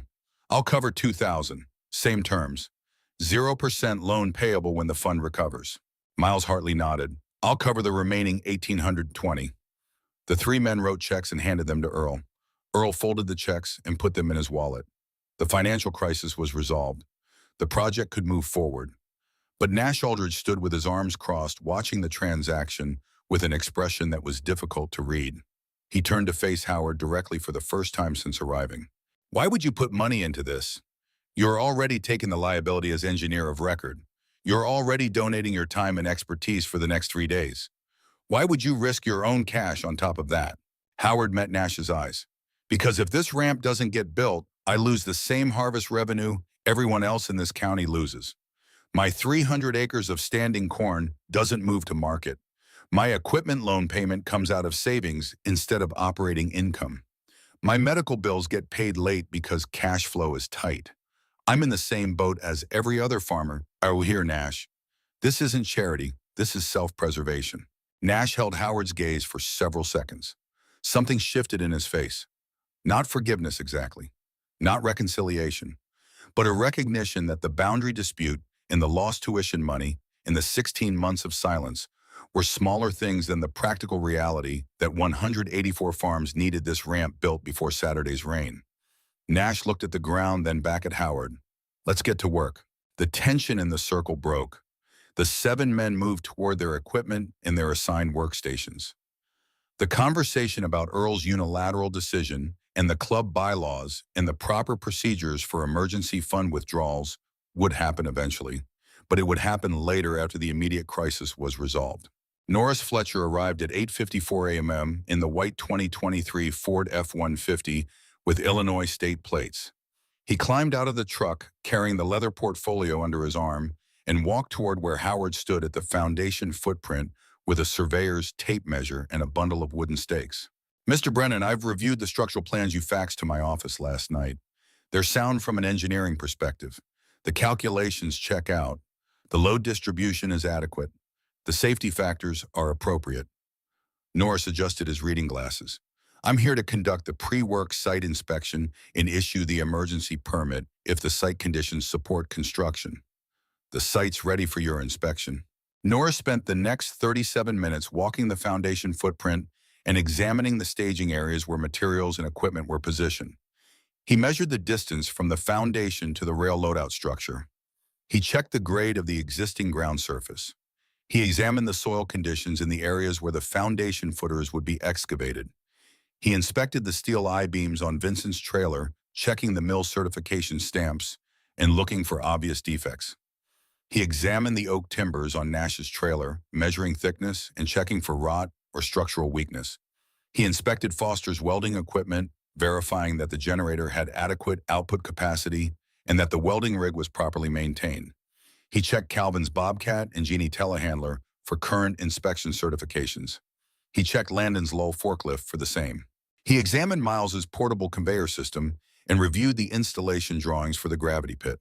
At 9:28 a.m., Norris returned to where Howard stood with the other 6 men. Mr. Brennan, the site is approved for construction. The equipment meets standards. The materials are adequate. The engineering plans are sound. He pulled a document from his portfolio. This is the emergency construction permit issued under CFR 1910.272 grain handling provisions and Illinois State Code Section 8.245.3 temporary agricultural structures. The permit authorizes construction to begin immediately and continue through completion. He handed the permit to Howard. I'll return at 5 p.m. Friday for the final inspection. The inspection will take approximately 90 minutes and will cover all structural elements, all welded connections, all safety features, and all operational systems. If the structure passes inspection, you receive operational certification and can begin loading trucks Friday evening at 7 p.m. If the structure fails inspection, you'll have Friday night to make corrections and we'll conduct a re-inspection Saturday morning at 6 a.m. Norris paused and looked at Howard directly. Mr. Brennan, I need to be clear about something. I've inspected grain handling structures across Illinois for 18 years. An 84-foot drive-over ramp built in 32 hours would be the fastest emergency build I've ever certified. Most contractors take 6 weeks for this type of structure. You're proposing to do it in 3 days with volunteer labor. Don't make promises about timeline that you can't keep. I'm not promising timeline, Norris. I'm promising that when you return at 5 p.m. Friday, the structure will be complete and it will pass your inspection. Norris held Howard's gaze for a moment, then nodded once. We'll see on Friday. He climbed back into the F-150 and drove out of the lot. Earl walked over to where Howard stood holding the emergency permit. Howard, you just made a hell of a commitment to that inspector. I know what I committed to. If we don't finish by Friday at 5, or if the structure fails inspection, we're not just letting down Cassidy and the co-op. We're publicly failing in front of a state inspector who's going to document that failure and report it to the Agriculture Department. The Cross-Brand Club's reputation rides on this. Then we don't fail. Earl looked at Howard for a long moment. Then he turned to face the other 6 men who were standing nearby. You all heard what Howard just told the inspector. We're committing to complete this build in 32 hours and pass state inspection on the first try. Everyone understand what that means? 6 nods. All right then, Earl said. Calvin, start the excavation. Everyone else stage your materials and prep your equipment. We're starting the clock now. The 7 men began work at 9:47 a.m. under clear October sky. The temperature was climbing toward 52 degrees. Perfect construction weather, cool enough that physical labor didn't cause overheating, but warm enough that equipment operated efficiently and concrete would cure properly if they needed to pour any. Calvin ran the Bobcat T870 with the precision that came from 36 years of equipment operation. The Bobcat was a skid steer loader, which meant it could turn in its own length and could navigate tight spaces that larger equipment couldn't access. Calvin used it to excavate the foundation trenches, cutting through the compacted gravel base layer to reach the undisturbed soil beneath. Howard had designed the foundation system with 6 primary load-bearing trenches running parallel to each other, spaced at 4-foot intervals, each trench 14 inches deep and 24 inches wide. The trenches would hold the steel I-beams that formed the structural skeleton of the ramp. The depth calculation was based on the compacted gravel base and the total anticipated load. The math held. 14 inches was adequate to distribute 80,000 pounds across the beam length without excessive settlement. Landon operated the Lull 644E rough terrain forklift with the smooth control of someone who'd spent decades handling heavy equipment in difficult conditions. The Lull was a telehandler forklift designed for construction sites and agricultural operations. It had 4-wheel drive rough terrain tires and a telescoping boom that could extend to reach elevated positions. Landon used it to stage the steel I-beams in precise sequence along the north side of the foundation footprint, positioning each beam so that when installation time came, they could be lifted and placed without repositioning the equipment. Nash directed his 2 hired hands in sorting and staging the oak decking boards. The boards were rough sawn, which meant they came straight from the sawmill without planing or finishing. The surfaces were textured and the dimensions varied slightly from board to board. Nash was sorting them by thickness, pulling out boards that were significantly over or under the 4-inch target dimension. The boards that made the cut were stacked in groups of 20, positioned near the lower section of the foundation, where they'd be installed once the I-beam framework was complete. Foster set up the welding rig, methodically running power lines from the portable generator to the Miller Trailblazer 325 welding machine. He checked the electrode supply, verified the shielding gas pressure, and tested the ground clamp connection. Welding equipment that wasn't properly set up could produce substandard welds, and substandard welds on a structure like this could mean failure under load. Foster was too professional to cut corners on setup. Vincent worked with Howard, inspecting every I-beam before it went into the foundation. They used calipers to verify thickness measurements at multiple points along each beam. They used visual inspection to check for stress cracks or corrosion that could compromise structural integrity. They checked the mill certification stamps to confirm that each beam was actually grade 50 steel as specified. This was tedious work, but it was critical. A single beam that didn't meet spec could cause failure of the entire structure. Miles assembled the components of his portable PDO conveyor system and began mapping out the installation sequence. The conveyor needed to connect to the gravity pit that would be excavated beneath the dump platform, and the connection angle had to be exactly 28 degrees for proper grain flow. Miles had brought the angle template he'd fabricated, and he spent time positioning it in various locations to determine the optimal placement for the pit excavation. By noon, the foundation excavation was complete. 6 parallel trenches ran from the starting point of the ramp toward the rail loadout structure, each trench cut to exact specifications. Calvin had worked straight through the morning without a break, focusing on getting the excavation perfect because everything else depended on having the foundation right. Earl brought sandwiches and thermoses of coffee from the Roberts 5FD auxiliary kitchen at 12:30 p.m. Margaret Brennan was coordinating the food service with 3 other women from the fire department auxiliary. They'd set up a tent with tables and chairs in a gravel area about 50 feet from the worksite. The smell of fresh coffee and hot sandwiches drifted across the lot. The 7 men ate standing or sitting on equipment. They didn't stop working. This wasn't a social meal. It was fuel consumption between work phases. Calvin ate his sandwich in the Bobcat cab while reviewing the next phase of excavation work that would create the approach ramp transition. Landon ate while walking the I-beam staging area, mentally rehearsing the lift sequences he'd need to execute when installation began. Nash ate while studying the oak decking layout Howard had sketched on butcher paper taped to the side of Vincent's trailer. Howard ate half a turkey sandwich and then drank black coffee while standing at the foundation site looking at what they'd accomplished in the first 3 hours. The excavation was done, the materials were staged, the equipment was positioned, they were ready to begin I-beam installation, which was the most critical phase of the entire build. At 1 p.m., Howard called the crew together at the foundation site. We're starting primary I-beam installation. This is where precision matters most. Every beam has to land within a 1/4 inch of the placement mark. Every connection point has to be clean and prepared properly for welding. Every weld has to meet commercial grade standards. We're not rushing this phase. We're working precisely and methodically. He looked at each man. The state inspector is coming back at 5 p.m. Friday. That's 28 hours from now. We need this foundation frame complete today. We need the upper section framed tomorrow morning. We need the decking and platform installed tomorrow afternoon. We need the gravity pit excavated and the conveyor installed tomorrow. And we need everything tested and verified before Norris shows up with his clipboard.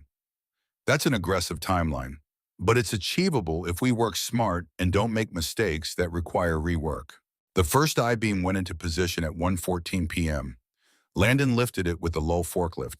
The beam was 24 feet long and weighed 1,824 pounds, according to the mill certification. Landon's lift was smooth and controlled. No jerking, no swinging. The beam rose from the staging area and moved toward the first foundation trench with steady precision. Calvin stood at the trench edge with his hands raised, using standard construction hand signals to guide Landon's positioning. Left, right, forward, back, down slowly. The beam descended toward the trench. Calvin was watching the placement marks Howard had painted on the foundation floor. The beam needed to land with its center line directly over those marks within a 1/4 inch tolerance in both directions. Howard stood in the trench with a 4-foot level and a tape measure. His job was final verification before the beam settled into position. He called adjustments to Calvin, who relayed them to Landon. 2 inches forward, 1 inch right, 1/2 inch back. Good. Hold position, Down 6 inches, stop. Down 2 inches, stop. Perfect. Set it down. The beams settled into the footer trench at 1:22 p.m. Landon held position with the forklift while Howard checked alignment with the level. The beam was perfectly horizontal along its length. Perfect placement relative to the marks. Howard measured the distance from the beam's center line to the placement marks. 1/8 of an inch off on the north end, 1/16 of an inch off on the south end. Well within tolerance. Release, Howard called. Landon retracted the forklift. The beam sat in the trench held in place by its own weight and the friction against the trench walls. Howard climbed out of the trench and marked the end connection points with chalk. These were the locations where the beam would be welded to connection plates that would eventually support the cross bracing and the upper section framing. Foster, I need tack welds on both ends to hold position while we prep for the primary structural welds. Foster climbed into the trench with his welding helmet and the electrode holder. A tack weld was a small, quick weld used to hold components in position during assembly. It wasn't a structural weld. It was just enough heat and metal to keep things from moving while you set up for the real work. Foster made 2 quick tack welds, one on each end of the I-beam. Each weld took about 15 seconds. The welds glowed orange, then cooled to gray. The beam was now fixed in position and wouldn't shift during the preparation work. Howard waited 2 minutes for the metal to cool to a safe handling temperature, then checked alignment again with the level. Still perfect. The tack welds hadn't caused any distortion or movement. Good work, Foster. Now we prep for the primary structural weld. The primary structural weld was different from a tack weld in every way that mattered. Where a tack weld was quick and light, a structural weld was slow and heavy. Where a tack weld was just enough material to hold position, a structural weld deposited significant metal mass to create a connection that could handle full design loads. Where a tack weld could be done by anyone with basic welding skills, a structural weld required professional expertise and certification. Howard pulled on his welding helmet and fired the electrode. The arc lit with intense blue-white light. Howard began running a continuous weld bead along the first connection joint. He moved at steady speed, maintaining consistent arc length, depositing weld material in smooth, overlapping layers. The technique came back to him from his Caterpillar days. 12 years since he'd done this kind of work regularly, but the muscle memory held. The first primary weld took 11 minutes. Howard moved slowly and deliberately, focusing on maintaining proper technique. His chest felt tight from the overhead position and the heat from the welding arc, but the tightness wasn't getting worse. Dr. Holbrook's voice was in his head telling him to stop, but he pushed it aside. One weld. Just finish this one weld and then take a break. Howard lifted his helmet at 1:33 p.m. and inspected the weld bead. Clean, consistent, no slag inclusions, no porosity, no undercut. The weld looked like commercial grade work from a professional fabrication shop. Foster walked over and looked at it. That's quality welding, Howard. You haven't lost your touch. Thanks, but that took too long. 11 minutes per primary weld means we're looking at over an hour just for the connection welds on this first beam. We've got 6 beams in the foundation and each beam has 4 connection points. That's 24 welds. At 11 minutes per weld, we're looking at 4 hours and 24 minutes just for primary welding. We don't have that much time in the schedule. Foster looked at the weld, then at Howard. I can do those welds in 7 minutes each. Same quality, faster execution. That's 2 hours and 48 minutes total. Saves you an hour and 36 minutes. Howard hesitated. Dr. Holbrook's warning was clear, no sustained welding. But the project timeline was also clear. They needed the foundation frame complete by end of day.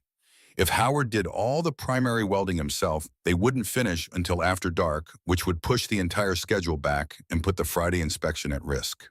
All right, Howard said, you execute the welds. I inspect and certify every one before we move to the next beam. If a weld doesn't meet spec, you redo it immediately. No arguments. Deal. Foster took over the welding. Howard watched the first complete weld cycle, inspecting Foster's technique. The arc was steady. The travel speed was consistent. The bead appearance was excellent. Foster had been welding professionally for 41 years, and it showed. His work was faster than Howard's and just as good. By 4 p.m., all 6 primary load-bearing I-beams were installed and welded in place. The foundation skeleton was complete.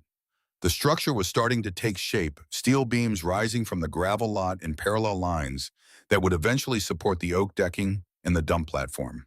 Nash's crew began installing the lower section oak decking at 4:15 p.m. They were laying 4-inch boards on 18-inch centers across the first 20 feet of the ramp structure. Each board had to be positioned precisely to maintain consistent spacing. Each board had to be fastened securely with lag bolts driven through pre-drilled holes. The work was methodical and time-consuming, but it went steadily. At 5:30 p.m., a white GMC Yukon pulled into the gravel lot and parked near the worksite. Garrett Voss climbed out. He wore khaki work pants and a company polo shirt with Voss Construction Services embroidered on the chest. He carried a professional camera with a large telephoto lens. Howard was 50 feet away supervising the decking installation when he saw Garrett arrive. He felt his chest tighten, not from physical exertion, but from the surge of anger that came with seeing his daughter's ex-husband show up unannounced at a construction site where Howard was trying to solve a community crisis. Garrett walked toward where Howard stood. "Howard, impressive work you're doing here." Howard straightened and pulled off his work gloves. "Garrett, I heard about the project. Heard you're building a grain ramp in 3 days with volunteer labor. That's ambitious." Garrett raised the camera and took several photos of the ramp structure. "Mind if I document the process for professional interest?" "It's Cassidy's property. Ask her."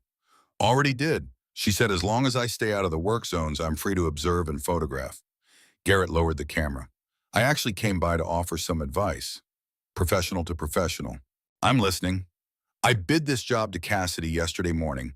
Quoted $148,000 in 6 weeks timeline using a licensed construction crew with proper insurance and bonding. She turned me down, said she was going with an alternative solution." Garrett gestured at the partially completed ramp. "This is that solution, I'm guessing." "It is." "You got permits." "Emergency construction permit issued by the state this morning." "Liability insurance." "Covered through the Cross-Brand Club's general liability policy and Cassidy's property insurance." Garrett nodded slowly. "Howard, I'm going to give you some advice, whether you want it or not. You're building an agricultural structure on a compressed timeline with volunteer labor using equipment that wasn't designed for precision construction work. The risk factors are massive. If that structure fails during use, if a truck goes through the deck, if someone gets injured, the liability exposure is going to be catastrophic. And that liability is going to fall on you personally as the engineer of record. The structure won't fail. You can't know that. You're working outside your area of expertise, outside reasonable construction standards, and outside the normal safety protocols that exist for good reasons. I've been building structures for 23 years. I know what it takes to do this kind of work properly. And what you're doing here isn't proper. It's desperate and it's dangerous." Howard felt his anger rising but kept his voice level. "Is there a point to this conversation, Garrett? The point is that when this goes wrong, and I believe it will go wrong, there will be consequences. Legal consequences, financial consequences, and those consequences are going to impact your family. They're going to impact Claire and Dylan. As Dylan's father, I have a responsibility to monitor situations that might affect his well-being and his mother's stability." Now Howard understood. This wasn't about construction safety or proper engineering practices. This was Garrett creating a pretext to challenge Claire's custody arrangement. If the ramp project failed, Garrett would use that failure as evidence that Howard was reckless and that Claire's judgment was compromised by her association with Howard. "Garrett, this project is protecting Claire and Dylan's financial future. That corn sitting in bins across this county represents their security just as much as it represents everyone else's. If we don't build this ramp, a lot of families, including ours, take financial losses we might not recover from. That's the real risk to Dylan's well-being, not the construction project, the economic consequences of doing nothing." Garrett raised the camera again and took more photos. "I'm documenting everything, Howard. Timeline, methods, personnel. When this fails, I'll have a complete record of how it happened and who was responsible." He walked back to the Yukon and drove out of the lot at 5:47 p.m. Earl walked over to where Howard stood watching the Yukon disappear down Route 49. "That looked unpleasant. Garrett thinks we're taking irresponsible risks. He's documenting the project so he can use it against Claire in a custody fight." Garrett lost a $148,000 contract to 7 farmers with equipment and determination. He's trying to undermine what we're doing because his ego can't handle the rejection. Howard looked at Earl. What if he's not wrong, though? What if we are operating outside our depth? What if something does go wrong and someone gets hurt? Earl was quiet for a moment. Howard, every man on this project has decades of experience in his specialty. Calvin's been running heavy equipment since he was 16 years old. Landon's a Marine Corps combat engineer with multiple deployments. Foster's a certified welder with 41 years of professional work. Vincent ran a fabrication business for 34 years. You were a structural welding crew lead at Caterpillar. We're not amateurs trying to play contractor. We're professionals who happen to farm. Then why does Garrett's argument feel like it has weight? Because Garrett's smart enough to identify a real concern and frame it in a way that sounds reasonable. Yes, there's risk in what we're doing. Yes, someone could get injured. Yes, the structure could fail. But those risks exist on every construction project. The difference is that Garrett wants you to believe we're not qualified to manage those risks. And that's where he's wrong. We're as qualified as any contractor he'd hire. The only difference is we're doing it for community benefit instead of commercial profit. Howard nodded slowly. All right, let's finish the foundation work before we lose daylight. The crew worked until 9:47 p.m. under portable work lights powered by Foster's generator. The lights cast harsh shadows across the worksite, making everything look stark and industrial. By the time they stopped for the night, the foundation frame was complete with all 6 primary I-beams welded in place, and the lower section decking was 60% installed. Howard stood in the gravel lot looking at what they'd accomplished. One day's work. The structure was maybe 35% complete. They needed to be at 100% by 5 p.m. Friday. That was approximately 20 hours away. 20 hours to build the upper section frame, complete the decking installation, excavate the gravity pit, pour the concrete feed angle, install the conveyor system, and test everything at full capacity. The timeline was tight, but still achievable if nothing went wrong. And that was the gamble, that nothing would go wrong, no equipment failures, no material defects discovered late in the process, no injuries that pulled a critical crew member out of action, no weather changes that disrupted the schedule, no mistakes that required time-consuming rework. Earl walked over and stood beside Howard. What are you thinking? I'm thinking we're one mechanical failure away from missing the deadline. If Calvin's Bobcat throws a hydraulic line tomorrow, we lose hours. If Landon's forklift has electrical problems, we're stuck. If Foster's welder overheats and needs to cool down, we're delayed. So we build in redundancy where we can. Calvin brings backup hydraulic lines. Landon brings spare electrical components. Foster runs the welder at 75% duty cycle instead of pushing it to maximum. We plan for problems before they happen. That's good thinking. Earl was quiet for a moment. Howard, how's your chest? And don't tell me it's fine. I watched you today. You're moving slower than usual. You're taking more breaks. Margaret's going to ask me when I get home whether you're following Dr. Holbrook's advice. What should I tell Ruth? Tell Ruth that Howard Brennan is being as smart about this as he can be. Tell her I let Foster do most of the welding today. Tell her I'm supervising more than I'm working. Tell her I'm listening to my body and taking breaks when I need to. And is that true? Mostly. Earl nodded. That's what I'll tell her. See you at 6 a.m. Howard drove home at 10:23 p.m. with Margaret in the passenger seat. She'd stayed at the site through the evening, running the food service tent with the other VFD auxiliary women. They'd serve dinner at 6 and coffee and snacks at 8, and they'd be back tomorrow morning at 7 to start the whole cycle again. They didn't speak during the 15-minute drive. When Howard pulled into the farmhouse driveway and shut off the engine, Margaret turned to face him. How's your chest? It's fine. Howard, he looked at her. It's tight, but it's been tight all day. It's stress tension, not cardiac. My vision is clear. My breathing is normal. I'm not experiencing any of the warning signs Dr. Holbrook described. And if it gets worse, then I'll stop. I promised you I'd stop if it got worse. I'm keeping that promise. Margaret reached across and took his hand. I watched you today. You were welding. You told me you were going to supervise only.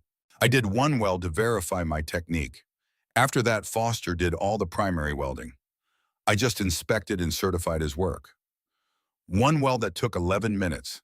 11 minutes of overhead welding with your arms raised and your chest compressed and your heart working harder than it should. Howard didn't have a good response to that. I'm sorry, you're right. I shouldn't have done that weld. Promise me you won't do any more welding tomorrow. Foster's work is good. Let him do it. I promise. They sat in the truck in the dark driveway. The farmhouse windows glowed warm with interior light. Claire had left the porch light on. Through the kitchen window, Howard could see Dylan at the table, probably finishing homework or drawing pictures before bed. Margaret, what if Garrett's right? What if this project does fail and someone gets hurt? Then we deal with it. We call ambulances. We file insurance claims. We learn from what went wrong and we do better next time. But that's not going to happen, Howard. You're too careful. The other men are too experienced. You're building this structure the right way. I hope you're right. I am right. Now let's go inside. Dylan wants to show you a picture he drew of the ramp. The alarm in Howard Brennan's bedroom went off at 4:47 a.m. Friday morning, October 18th. He'd slept 4 hours and 12 minutes. His chest still felt tight when he sat up on the edge of the bed. The tightness wasn't worse than yesterday, but it wasn't better either. It was just there, a constant reminder that his heart wasn't working the way it should. Margaret was already awake, sitting in the chair by the window. She'd changed into work clothes, jeans, and a flannel shirt, and the denim jacket she wore when she was going to spend the day outside. How long have you been up? Howard asked. Since 3:30. Couldn't sleep. Kept thinking about everything that could go wrong today. Howard stood and walked to the window. The October darkness outside showed no hint of dawn yet. The weather forecast remained unchanged from yesterday, clear through early afternoon. Rain moving in from the southwest by 6 p.m., projected accumulation of 2 to 3 inches overnight. The rain would arrive approximately 1 hour after the state inspector finished his examination and either certified the structure for operation or rejected it as inadequate. We have 13 hours, Howard said. Norris inspects at 5 p.m. If we pass, trucks start loading at 7 p.m. If we fail, we work through the night making corrections and re-inspect at 6 a.m. Saturday morning. Margaret stood beside him. And if you have a cardiac episode sometime in those 13 hours, then Earl takes over and the club finishes without me.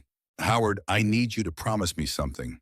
This is different from yesterday's promise. This is more specific. She turned to face him. If your chest gets worse, if your vision blurs, if you feel lightheaded or nauseous, or if you have pain radiating down your left arm, you stop immediately. You don't wait to see if it passes.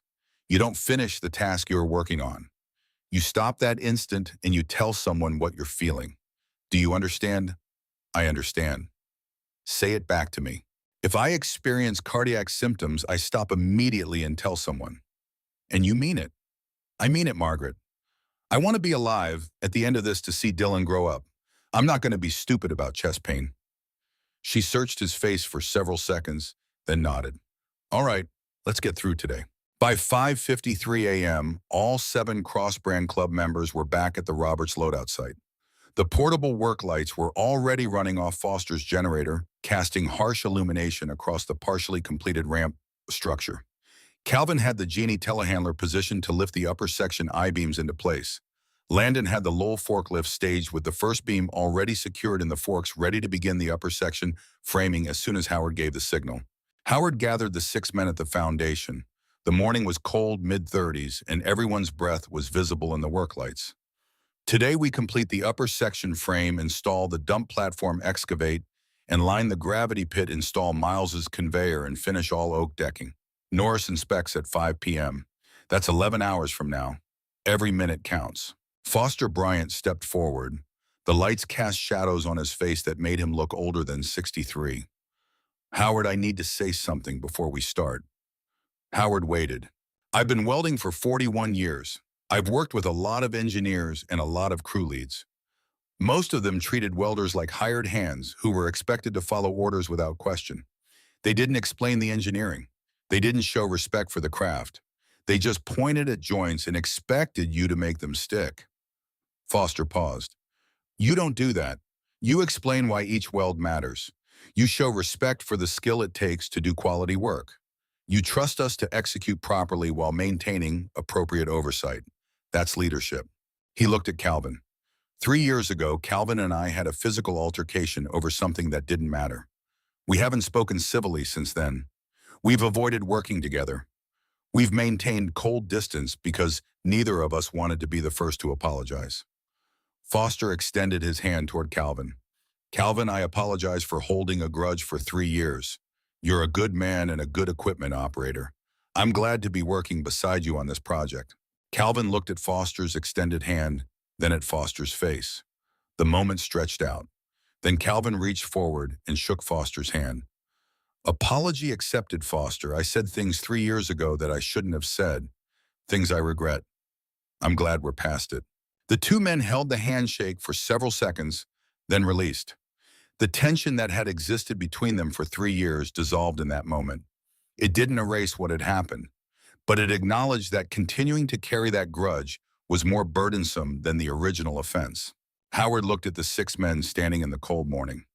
Gentlemen, the Cross Brand Club works because we choose to show up for each other when it matters. Not just with equipment and labor, but with trust and respect and willingness to work through conflicts. Today matters. Let's get to work. The 7 men worked through the morning without stopping. The upper section I-beams went into place with the same precision as the foundation beams. Landon lifted each beam with the Lull forklift. Calvin guided it into position with the Genie telehandler. Howard and Foster worked as a synchronized team on the structural welds, Howard marking and inspecting, Foster executing with consistent quality. By 9:14 a.m., the upper section frame was complete. The ramp structure now rose from ground level to the 14-foot dump platform across 84 feet of horizontal run. The skeletal frame was in place. The load-bearing engineering was done. Now came the detailed finish work that would turn the skeleton into a functional structure. Nash's crew worked steadily on the oak decking, moving from the lower section into the middle section and up toward the upper platform. Each board was positioned precisely. Each board was fastened securely. The work was methodical and time-consuming, but it was progressing at the rate Howard had calculated. They'd be finished with decking by early afternoon, which would leave time for the final platform railings and safety features. At 9:30 a.m., Howard was marking weld points on a cross brace when he saw Vincent Shaw standing beside his truck with one hand braced against the tailgate. Vincent's face was pale. His breathing was shallow. Howard set down the chalk and walked quickly across the gravel lot. Vincent. Vincent looked up. There was sweat on his forehead despite the morning temperature being in the low 50s. His left hand was pressed against his lower back. I'm all right, just needed a moment to catch my breath. Howard moved closer. How long have you been fighting the pain? Vincent was silent for several seconds. His jaw was tight. His eyes showed the kind of exhaustion that came from weeks of inadequate sleep and chronic discomfort. 4 months, since June. What's the diagnosis? Prostate cancer. Stage 3, I start radiation therapy in November. Howard felt something cold settle in his stomach. Does Elena know? She knows, no one else. I didn't want it to become a thing, didn't want people treating me differently, didn't want sympathy or special accommodations. Vincent, you should be resting. You shouldn't be hauling 8 tons of steel I-beams and working construction sites. You should be conserving your strength for the treatment ahead. Howard, I spent 34 years building a welding and fabrication business in this county. I know every steel supplier within 100 miles. I have relationships with these people that go back decades. When you needed steel, I-beams sourced and delivered on 24 hours notice, I made 3 phone calls and had them at my shop by Wednesday afternoon. Vincent straightened slightly, though the movement clearly cost him. Peterson Steel charged cost plus 5%. That's $14,800. A commercial supplier without personal relationships would have charged $25,000 or $30,000. I saved Cassidy $10,000 with 3 phone calls. That's my contribution to this project. That's what I can still do despite the cancer. And what's it costing you physically? How much pain are you in right now? Enough that I needed to stop and rest. Not enough that I can't keep working. Howard studied Vincent's face. The gray pallor, the tension around the eyes, the way he was breathing through his teeth to manage the pain. Vincent, I need you to be honest with me. On a scale of 1 to 10, where's your pain right now? 7, maybe 8, and yesterday 5, maybe 6. So it's getting worse. It gets worse when I do physical work. Then it gets better when I rest. That's how chronic pain works, Howard. You manage it. You don't surrender to it. Earl appeared beside them. He'd been supervising Nash's decking crew and had noticed Vincent's absence. What's happening? Vincent has stage 3 prostate cancer, Howard said. He's been working through it for 4 months. The pain's getting worse. Earl looked at Vincent with an expression that was hard to read. Not surprise exactly, more like a puzzle piece falling into place. The weight loss, I noticed but didn't want to ask. 32 pounds since June, Vincent said. Hormone therapy side effect. Vincent, we're calling Elena. She's going to come get you and take you home, or take you to the hospital if that's what's needed. If I leave, who's going to verify the steel? Who's going to catch a defective beam before it goes into the structure? I'll do it, Earl said. I've been working with steel for 40 years. I'm not as expert as you, but I can identify obvious defects. We'll manage without you. Vincent shook his head. You're not hearing me. I can manage the pain for one more day. After that, I'll rest. After that, I'll do whatever Elena and the doctors tell me to do. But today I'm staying. Today I'm contributing. Howard and Earl looked at each other. They were having a silent conversation about whether to force the issue, whether to physically put Vincent in a vehicle and drive him home, whether to override his autonomy in the name of protecting his health. All right, Howard said finally. You stay, but you sit down. You don't lift anything. You don't climb on equipment. You don't do physical labor. You supervise from a chair in the shade. If the pain gets to 9 or 10, you tell us immediately. Agreed. Agreed. And after today, you take care of yourself. You focus on treatment and recovery. The Cross Brand Club will be here when you're healthy again. I appreciate that, Howard. Vincent walked slowly back toward the work site. Earl watched him go, then turned to Howard. He's not going to make it through the day without medical attention. I know, but he needs to make that decision himself. If we force him to leave, we take away his dignity. If we let him stay until he can't continue anymore, he maintains agency over his own life. And if he collapses, then we call an ambulance and we live with knowing we should have called it sooner. At 11:47 a.m., the dump platform was installed. The platform measured 24 feet by 16 feet, constructed from steel I-beam framing with oak decking. The platform sat at exactly 14 feet above ground level. The elevation had been verified 3 times with surveying equipment to ensure it matched the height of the existing rail loadout system. A truck would drive up the ramp, position itself over the gravity pit opening in the center of the platform, and dump its load through the opening into the pit below. From there, Miles's conveyor would carry the grain up into the rail loadout chute and into the waiting rail car. The entire system was designed for efficiency and safety. The platform had railings on 3 sides to prevent vehicles from driving off the edges. The 4th side was open to allow trucks to drive up and then reverse back down after dumping. By 1:23 p.m., the gravity pit excavation was complete. Calvin had used the Bobcat to dig a pit that measured 12 feet long by 8 feet wide by 4 feet deep. The pit was positioned directly beneath the center of the dump platform. Miles had installed his angle template at the bottom of the pit, setting it at precisely 28 degrees from horizontal. Miles called Howard over at 1:38 p.m. Howard, I need you to verify this angle before we pour concrete. Once the concrete is down, we can't easily adjust it. Howard climbed into the pit with a digital level. He placed the level on the angle template and checked the reading. 28.1 degrees, within 1/10 of 1 degree of the target specification. That's perfect, Miles. You can start prepping for the concrete pour. I'll need 2 hours for the pour and initial set. Concrete will be workable until about 4 p.m. Then it needs to cure undisturbed overnight.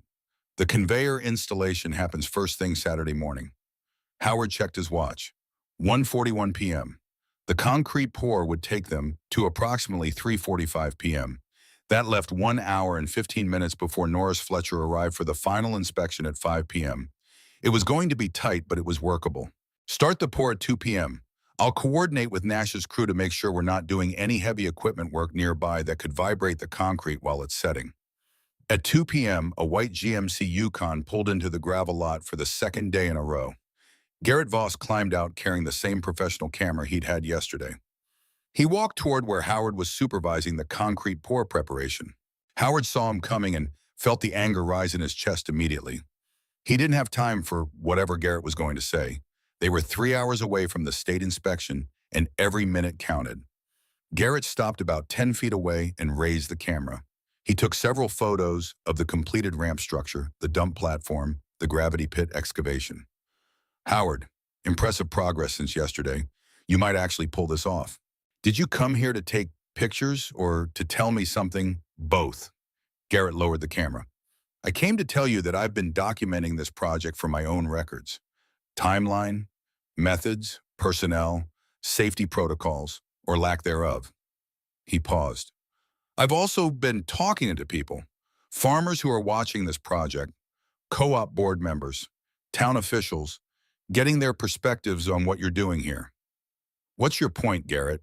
My point is that when this is all over, whether the structure passes inspection or fails, whether it operates safely or collapses, I'm going to write a detailed report about how this project was conducted. That report might find its way to OSHA. It might find its way to the Illinois Department of Labor. It might find its way to the state licensing board that oversees structural engineers. Garrett raised the camera again. I want to make sure everyone understands exactly what happened here. How volunteer labor with minimal oversight attempted to build critical infrastructure in 72 hours. Howard felt his chest tighten, not from cardiac stress, from pure rage.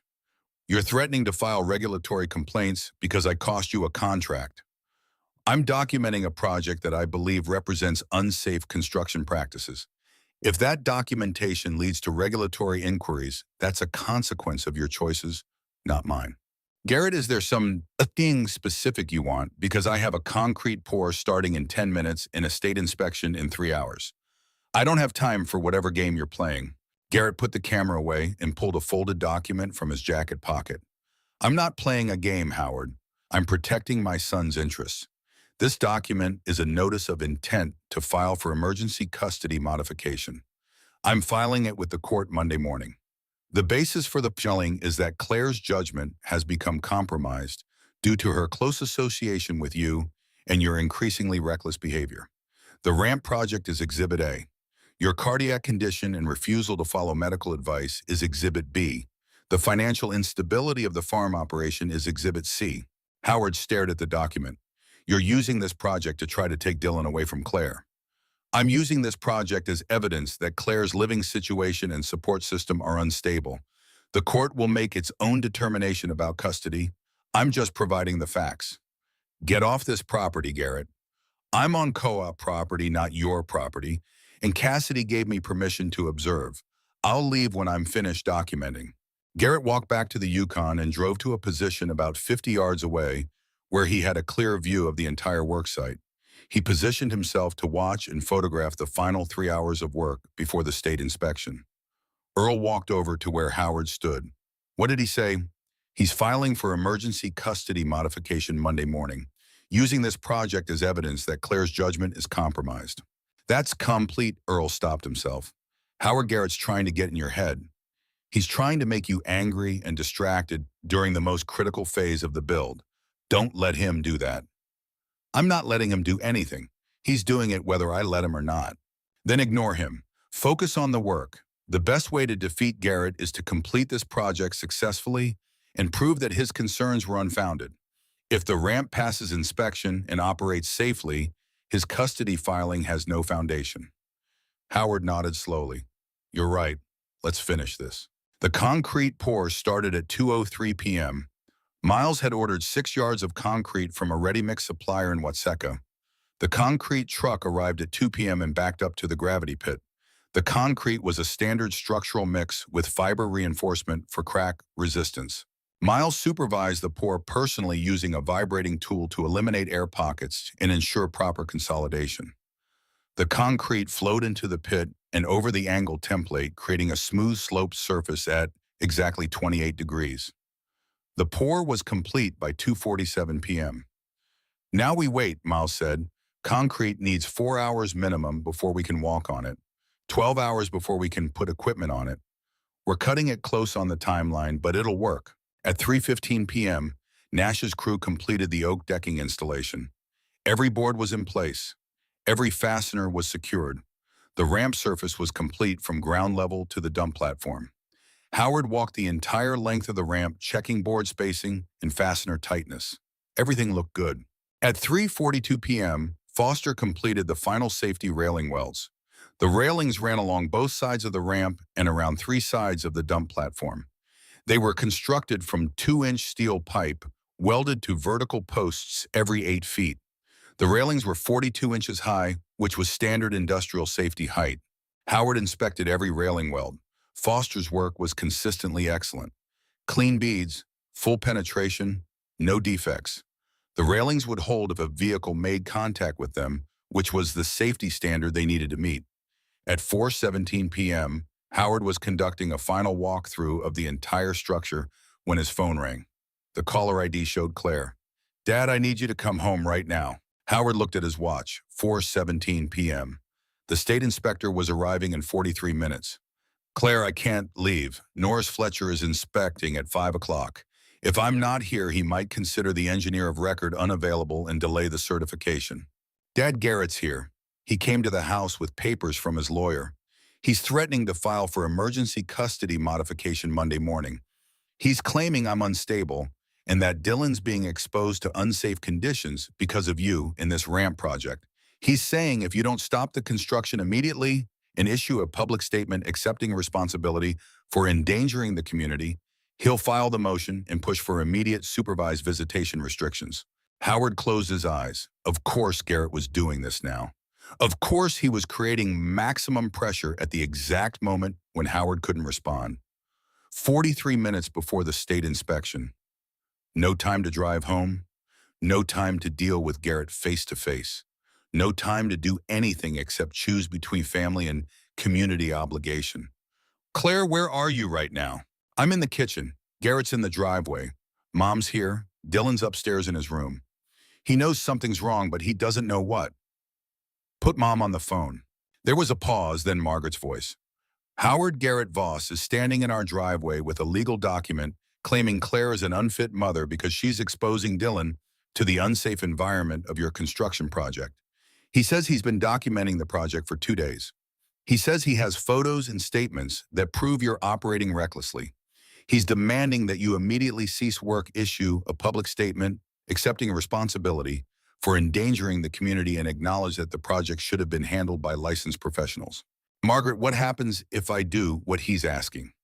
"Then you abandon the project 43 minutes before the state inspection. You prove Garrett's point that the build was irresponsible by walking away at the critical moment. And Garrett uses that abandonment as evidence in his custody filing that your judgment is compromised and that Claire's judgment is compromised by extension because she supports you. And if I don't do what he's asking, then he files the custody motion Monday morning with all the documentation he's collected. And Claire spends the next 3 months fighting in court instead of building her new job at the co-op." Howard stood in the gravel lot with the phone against his ear, and 43 minutes until the state inspection that would determine whether 184 farms could move their grain to market or whether all of them would take significant financial losses that some wouldn't survive. Margaret put Claire back on the phone. There was another pause, then Claire's voice. "Dad, Claire, listen to me carefully. Garrett is using Dylan as leverage to stop this project. He's doing it now 43 minutes before the state inspection because he knows I can't respond. He knows I can't drive home. He knows I can't confront him face to face. He's creating a situation where I have to choose between you and the project, and he's counting on me to choose you. Dad, I don't want you to choose. I want you to finish the project." "Are you sure?" "Yes, because if you leave now, Garrett wins everything. He forces you to abandon the project, which proves his point about reckless judgment. He gets evidence for his custody filing. He undermines what you've spent 3 days building. And he teaches Dylan that when someone threatens you, you surrender." Claire's voice was steady. "I'm not surrendering, Dad. I'm going to fight Garrett's custody motion with my own lawyer. With evidence that you built this ramp properly, that it passed state inspection, that it operated safely. That evidence will show the court that Garrett's concerns were manufactured for litigation purposes.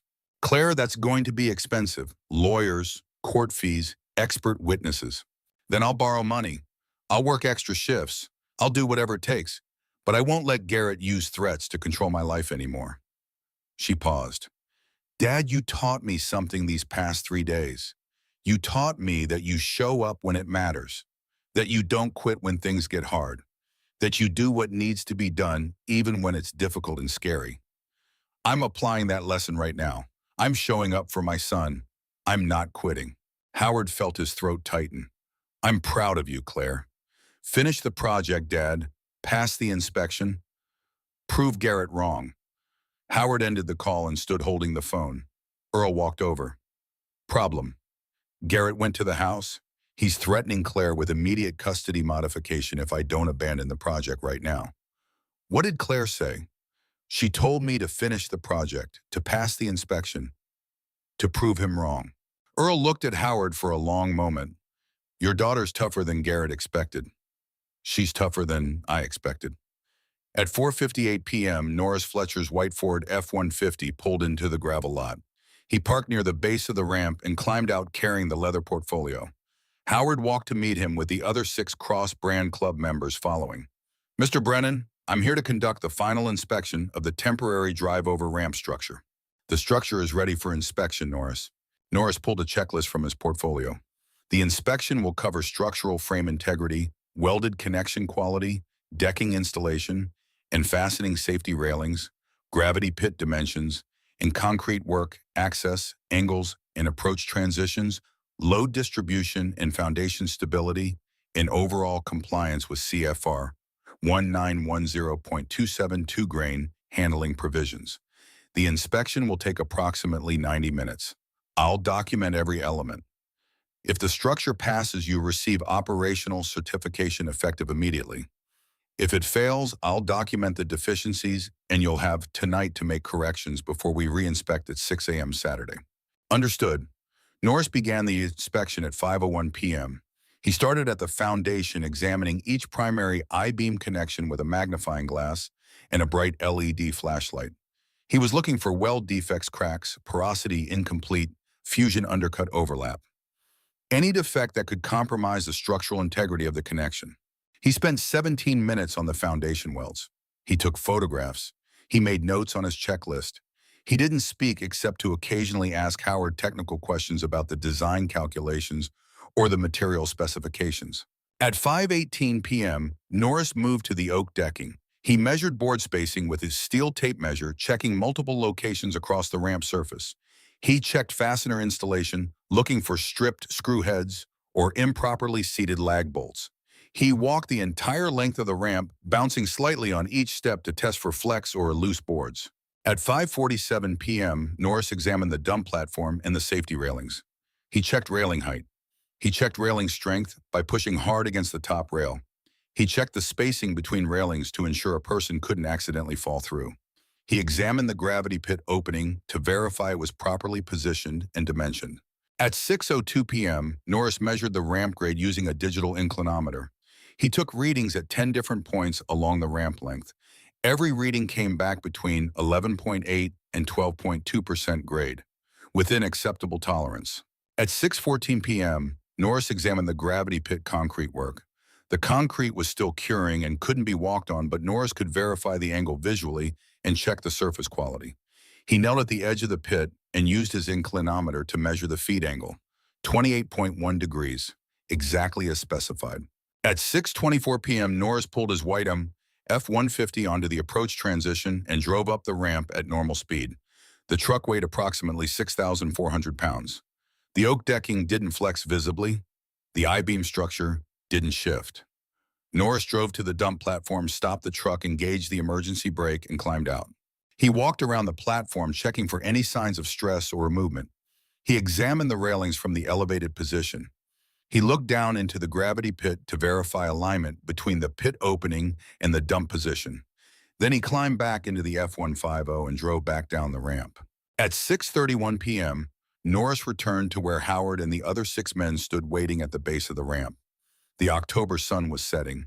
The temperature had dropped into the low 50s. The first clouds from tomorrow's storm system were visible on the southwestern horizon. Norris pulled the inspection checklist from his portfolio and made several final notes. He wrote for approximately 45 seconds. Then he looked up. Mr. Brennan, I've completed the inspection. The structure meets all requirements under CFR 1910.272 grain handling provisions and Illinois State Emergency Construction Protocols. He pulled a certificate from his portfolio and handed it to Howard. The certificate was printed on official Illinois Department of Agriculture letterhead with Norris's signature and stamp at the bottom. This certifies that the temporary grain loadout structure at the Iroquois County Cooperative Roberts facility has passed final inspection and is approved for commercial operation effective immediately. You can begin loading trucks at 7 p.m. tonight. Howard took the certificate. His hands were steady. His chest was still tight, but the pain hadn't worsened. Thank you, Norris. Mr. Brennan, I need to say something off the record. Norris glanced at the other 6 men, then back at Howard. I've inspected 184 grain handling structures in 18 years with the Illinois Department of Agriculture. I've seen work from the best contractors in the state. I've seen million-dollar installations with engineering teams and quality control specialists and extensive testing protocols. He paused. This 7-man build in 32 hours is the cleanest emergency construction job I've ever certified. The wells are commercial grade. The oak decking is precision work. The gravity pit is engineered correctly. The safety features exceed minimum requirements. You built something in 2 days that most contractors couldn't build in 6 weeks, and you built it better than most of them would have. Norris looked at the other 6 men. Gentlemen, I'm filing this inspection report with the USDA as a precedent emergency build under federal grain handling regulations. Iroquois County becomes the case study for emergency loadout reconstruction. When other counties face elevator collapses, they'll reference this project. Your work here is setting standards. Earl Tucker stepped forward. What does that mean practically? It means the USDA is going to want to study how you did this. They're going to want to document your methods. They're probably going to invite you to present at regional conferences. This is significant work that has implications beyond just solving Iroquois County's immediate problem. Norris shook Howard's hand, then each of the other 6 men's hands. Congratulations, gentlemen. You did exceptional work. He climbed into the F-150 and drove out of the lot at 6:38 p.m. The 7 men stood in a loose circle at the base of the ramp. Nobody spoke for several seconds. The magnitude of what they'd accomplished was settling over them. 32 hours of intensive construction work, 7 men with 7 specializations working at the edge of their capabilities. And they'd done it. They'd built a structure that passed state inspection on the first try. Calvin broke the silence. We actually did it. We did it, Earl confirmed. Foster looked at Howard. You designed it right. Every measurement, every calculation, every specification. The engineering was perfect. The execution was perfect, Howard said. I designed it, but you all built it. Foster's welds, Calvin's equipment operation, Landon's precision placement, Nash's decking work, Vincent's materials coordination, Miles's conveyor engineering, Earl's leadership. This was a team success. At 6:42 p.m., Howard called Vincent's cell phone. Elena answered. Howard, this is Elena. Vincent asked me to answer his phone because he's being examined by the ER doctor right now. Howard's chest tightened. What happened? Vincent collapsed at home about an hour ago. He said he worked through the day despite severe pain. He said he waited until the state inspection was complete before he let me drive him to the hospital. The doctor is running tests now. We should have results in the next hour. Elena, I'm sorry. I should have forced him to stop. I should have called an ambulance this morning. Howard, Vincent told me what you said to him. That he should rest. That he should go home. That he should focus on his health. He chose to stay. That was his decision, not yours. Don't take responsibility for a grown man's choices. How bad is it? The doctor says it's severe muscle strain in the lumbar region, possibly exacerbated by the cancer, but not directly caused by it. They're doing imaging to make sure there's no structural damage. Vincent wanted me to tell you that if the ramp didn't pass inspection, he's coming back tomorrow to help make corrections. Howard felt his eyes water. Tell Vincent the ramp passed. Tell him he doesn't need to come back tomorrow. Tell him to rest and focus on getting ready for radiation treatment. I'll tell him. Howard, Vincent also wanted me to tell you that working on this project meant something to him. That being able to contribute despite the cancer proved to himself that he's not done yet. that he's still useful, that he still matters. Vincent absolutely matters. He saved us $10,000 on steel. He coordinated materials delivery on impossible timelines. He verified quality on every beam before installation. We couldn't have done this without him. Thank you for saying that. I'll let you know when we have test results. At 6:58 p.m., the first grain truck rolled into the Roberts loadout gravel lot. The driver was Tom Hendricks, 54 years old, farming 8 miles north of Roberts. Tom climbed down from the cab of his Peterbilt 389, pulling a B-train configuration loaded with 1,000 bushels of wet corn. Tom walked toward where Howard stood at the base of the ramp. "Howard heard you boys built a ramp in 3 days. That true?" "That's true, Tom. And it passed state inspection. Passed an hour ago. We're certified for operations starting right now." Tom looked at the ramp structure rising against the evening sky. "I've been hauling corn for 32 years. Seen a lot of grain handling operations. This is impressive work." He walked back to his truck. "All right, if I drive up." "That's what we built it for. Drive up to the platform and position over the pit opening. You'll see the markers. Dump your load into the pit. The conveyor will carry it up to the rail loadout." Tom climbed into the Peterbilt and started the engine. The diesel rumbled. The exhaust stacks puffed black smoke. The loaded truck weighed 76,000 pounds, 40,000 pounds of truck, and trailer, 36,000 pounds of corn. Tom put the truck in gear and rolled slowly toward the ramp approach. The transition from flat ground to the inclined ramp was smooth. No jarring, no scraping. Tom shifted gears and the truck climbed the 12% grade steadily. The oak decking held without flexing. The I-beam structure held without shifting. At the dump platform, Tom positioned the truck over the gravity pit opening.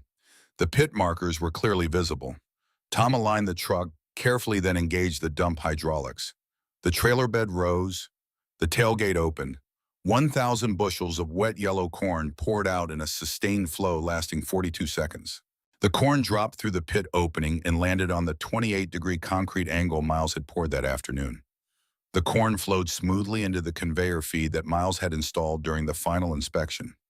The conveyor carried the corn up at the calculated angle, transferred it into the existing rail loadout system, and deposited it into the first covered hopper car positioned on the rail siding.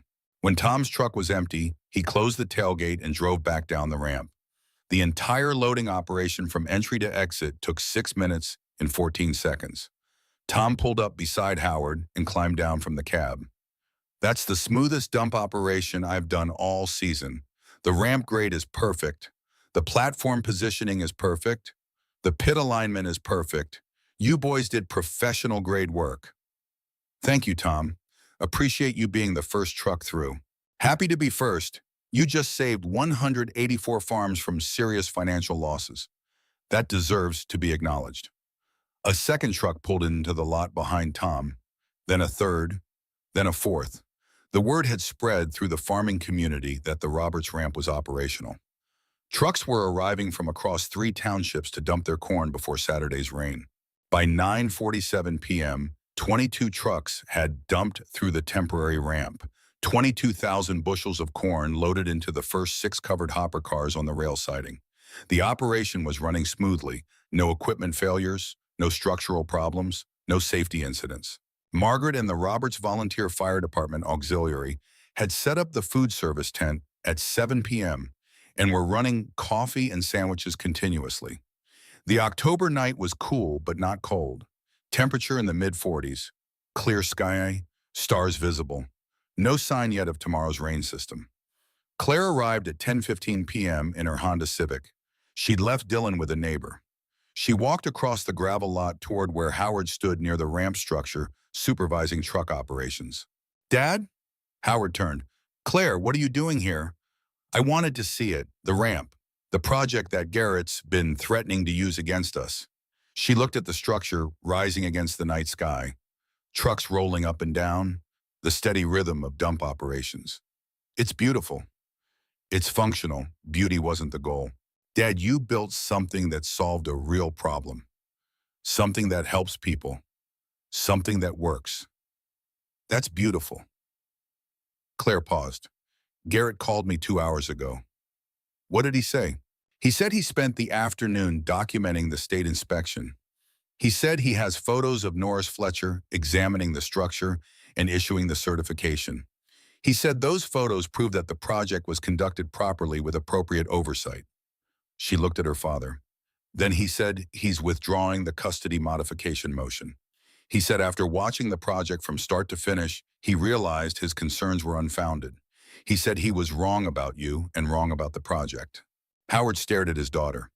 Garrett admitted he was wrong. That's what he said. I asked him to confirm it in writing. He emailed me a letter 20 minutes ago stating that he's withdrawing the custody motion and that he acknowledges the Roberts Ramp project was conducted in accordance with professional standards. Why would he do that? Because Garrett's smart enough to recognize when he's on the wrong side of something that the entire community supports. Because continuing to attack this project would make him look vindictive and petty.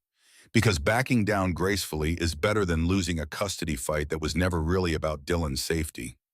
Howard felt tension he had been carrying for 2 days released from his shoulders. So the threat is over. The threat is over. Garrett's withdrawing, Dylan stays with me, and I start my new job at the co-op on Monday. They stood together, watching the trucks roll through the ramp. Father and daughter, grandfather and mother. Two people who'd been through difficult times and had found a way to remain connected through it all. Dad, I want Dylan to learn from you. I want him to see what you built here. I want him to understand that when your community needs you, you show up. When the work is hard, you don't quit. When people doubt you, you prove them wrong through excellence. He's already learning that from watching you, Claire. You stood up to Garrett. You refused to let him control you through threats. You made hard choices and you stuck with them. Dylan's learning more from your example than he could ever learn from mine. Then he's learning from both of us. That's even better. The trucks continued loading through the night. Howard worked in 2-hour shifts supervising dump operations, checking the structure for any signs of stress or failure, monitoring the conveyor system for any operational issues. Earl rotated with him, taking alternate shifts. Calvin and Foster stayed through the night to provide equipment support if needed. Nash went home at midnight but returned at 4 a.m. with fresh coffee and breakfast sandwiches. By 5 a.m. Saturday morning, October 19, 2024, all 14 covered hopper rail cars on the Iroquois County Rail Line spur were loaded with 53,200 bushels of corn. The last truck finished dumping at 4:47 a.m. The Iroquois County freight train was scheduled to arrive at 7 a.m. to collect the loaded cars and transport them to the Decatur ADM terminal. Howard stood beside the empty ramp structure at 5:30 a.m., watching the eastern sky lighten. The structure had held through the night. 53 trucks, 53,200 bushels. Not a single failure here, not a loose board, not a shifted beam, not a safety incident. The engineering had held. The construction quality had held. The entire system had worked exactly as designed. Margaret arrived at 6 a.m. with Dylan. The boy was still sleepy, rubbing his eyes, wearing his pajamas under his winter coat. But he'd insisted on coming to see the ramp and watch the train pick up the loaded rail cars. Dylan ran across the gravel lot toward his grandfather. Grandpa Mom said all the trucks came through and nothing broke. Howard knelt down and put his arms around his grandson. That's right, buddy. Everything worked exactly like we planned. Can I go up the ramp now? Can I see the top? Howard looked at Margaret. She nodded. Howard took Dylan's hand and they walked up the ramp together. The climb took 2 minutes at Dylan's pace. At the top, the dump platform opened onto a view of the railroad siding and the 14 loaded hopper cars and the Robertstown buildings beyond. Grandpa, you built this in 3 days. Me and 6 other men built it together. Calvin and Landon and Nash and Foster and Vincent and Miles and Earl. When you work as a team, you can do things that seem impossible if you were trying to do them alone. Could I build something like this someday? Howard looked at his grandson. 7 years old, the age when boys start understanding that the world is bigger than their immediate surroundings.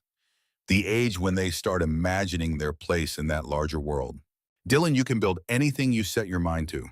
But the important thing isn't what you build. It's why you build it. We built this ramp because our community needed it. Because farms all across this county were going to lose their harvest if we didn't. That's the kind of building that matters. Not just making something, but making something that helps people. The Iroquois County freight train arrived at 7:14 a.m., 14 minutes behind schedule. The locomotive was a Union Pacific ES-44 AC diesel-electric, pulling 37 empty hopper cars behind it. The train crew disconnected the empty cars on a side track and coupled the locomotive to the 14 loaded hopper cars that sat waiting on the main siding. At 7:31 a.m., the locomotive pulled the loaded cars out of the Roberts siding. The cars rolled slowly past the temporary ramp structure, past the collapsed grain bin, past the cluster of farmers and volunteers who'd gathered to watch the departure.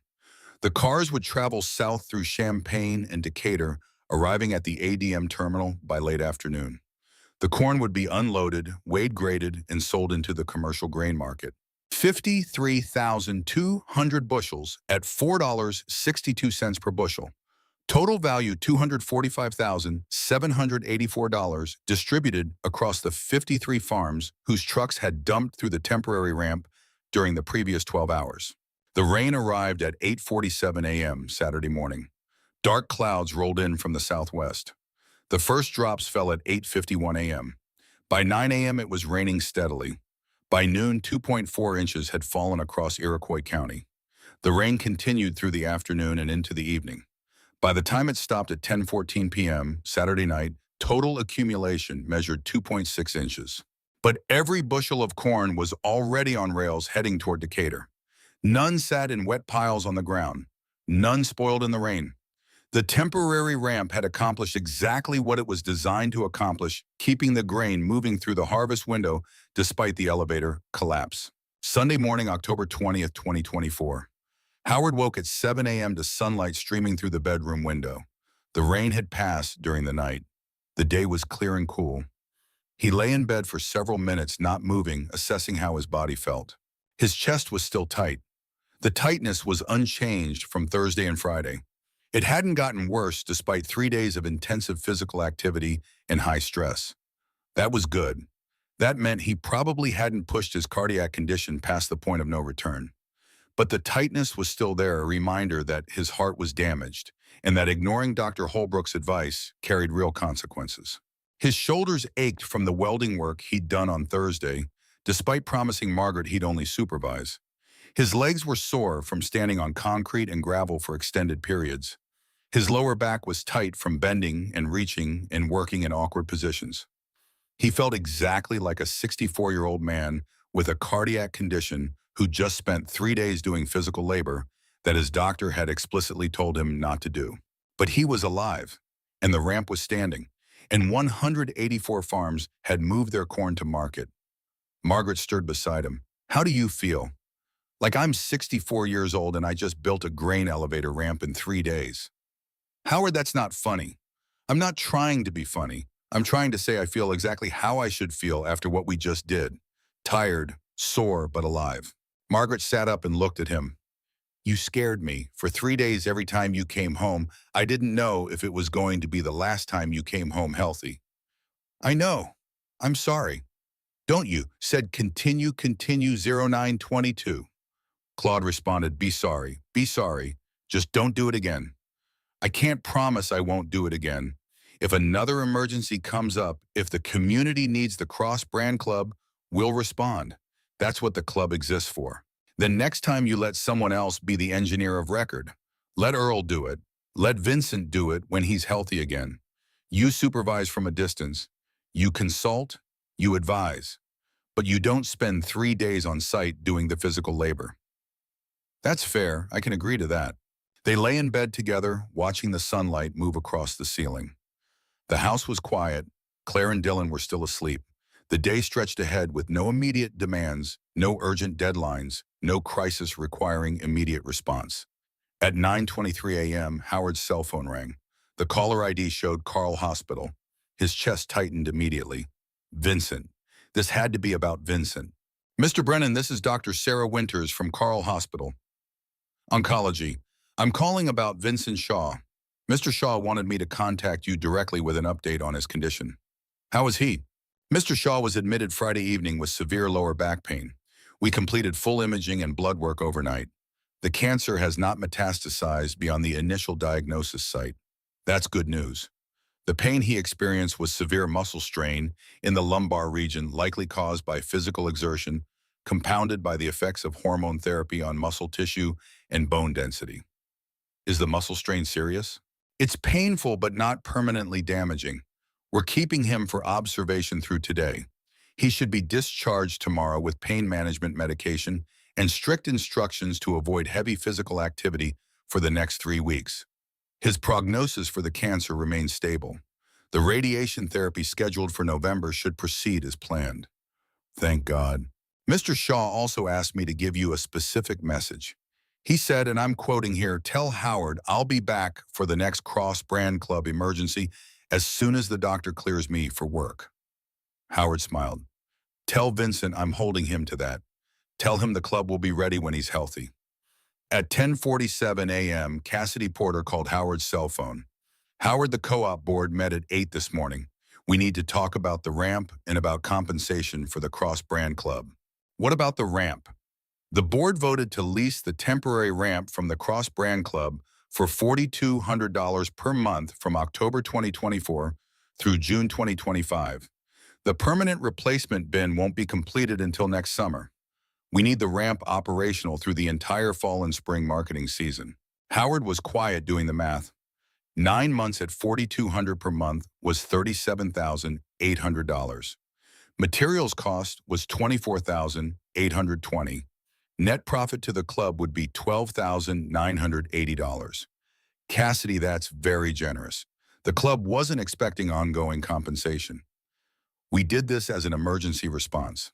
"I know you did, but the board recognizes that you built something with significant long-term value. The lease payment reflects that value. You saved this county hundreds of thousands of dollars in potential crop losses and storage fees. $4,200 a month is more than fair. When would the lease start?"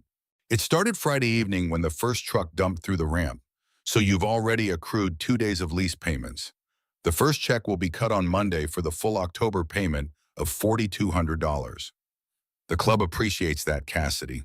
We'll put the revenue back into the emergency fund to cover future projects. There's one more thing.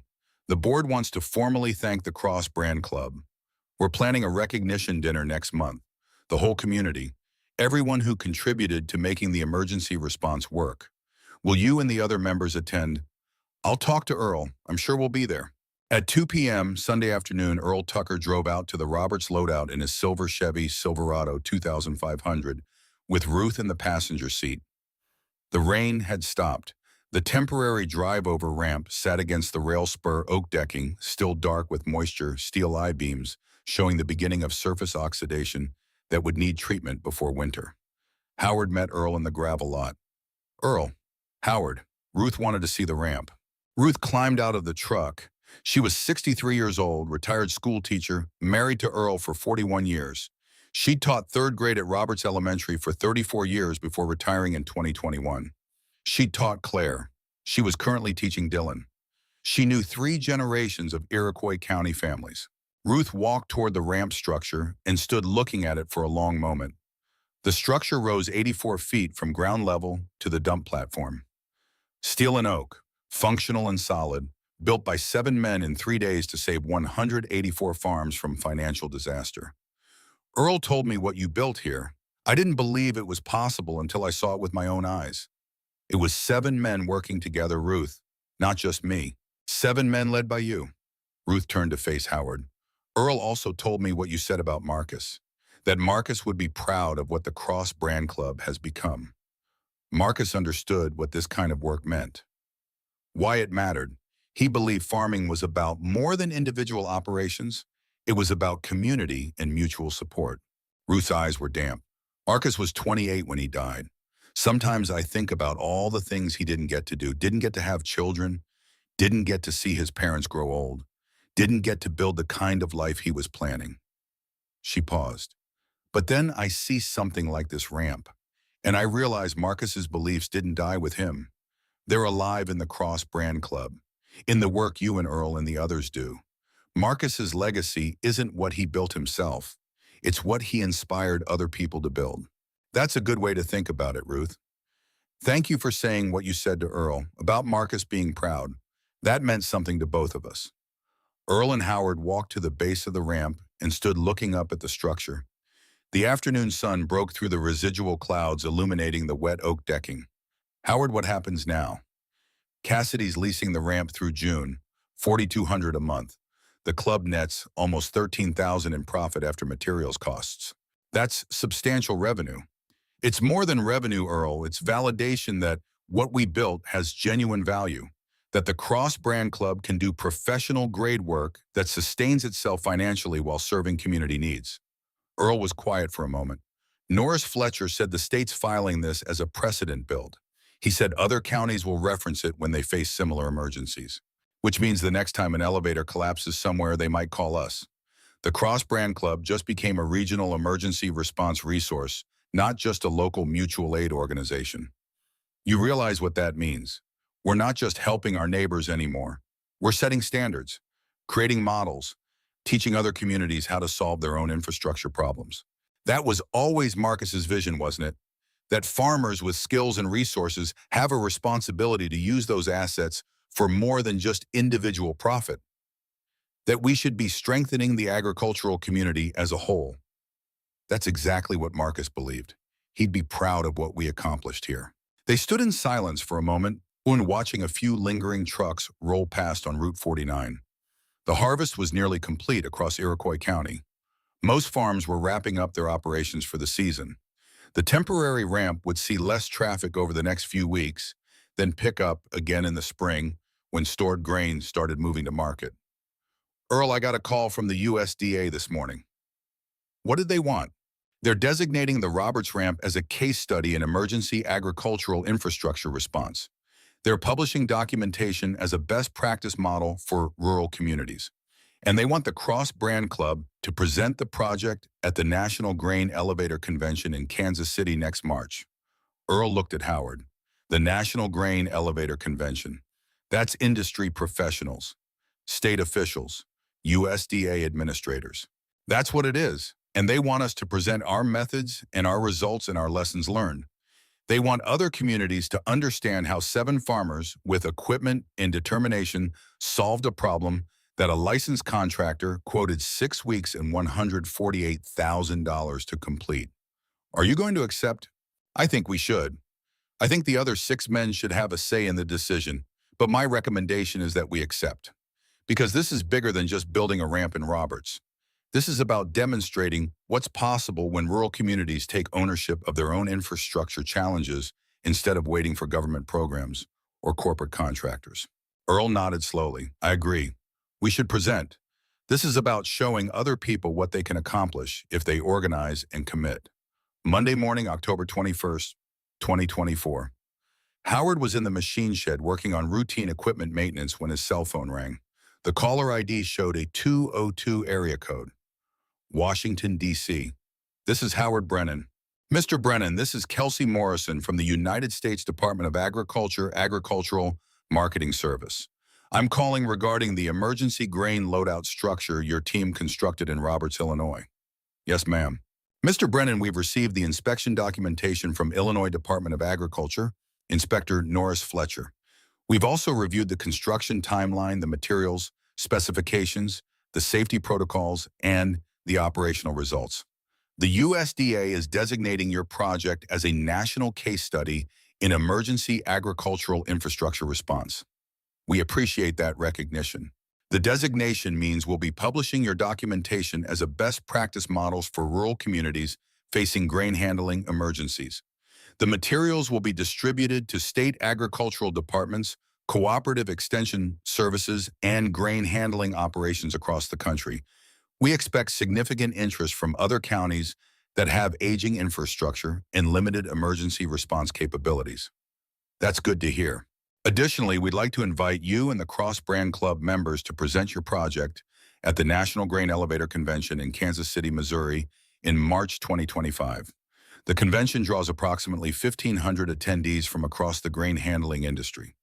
Your presentation would be a keynote session focusing on emergency response methods and community-based infrastructure solutions. Howard was quiet for a moment, processing the magnitude of what was being offered.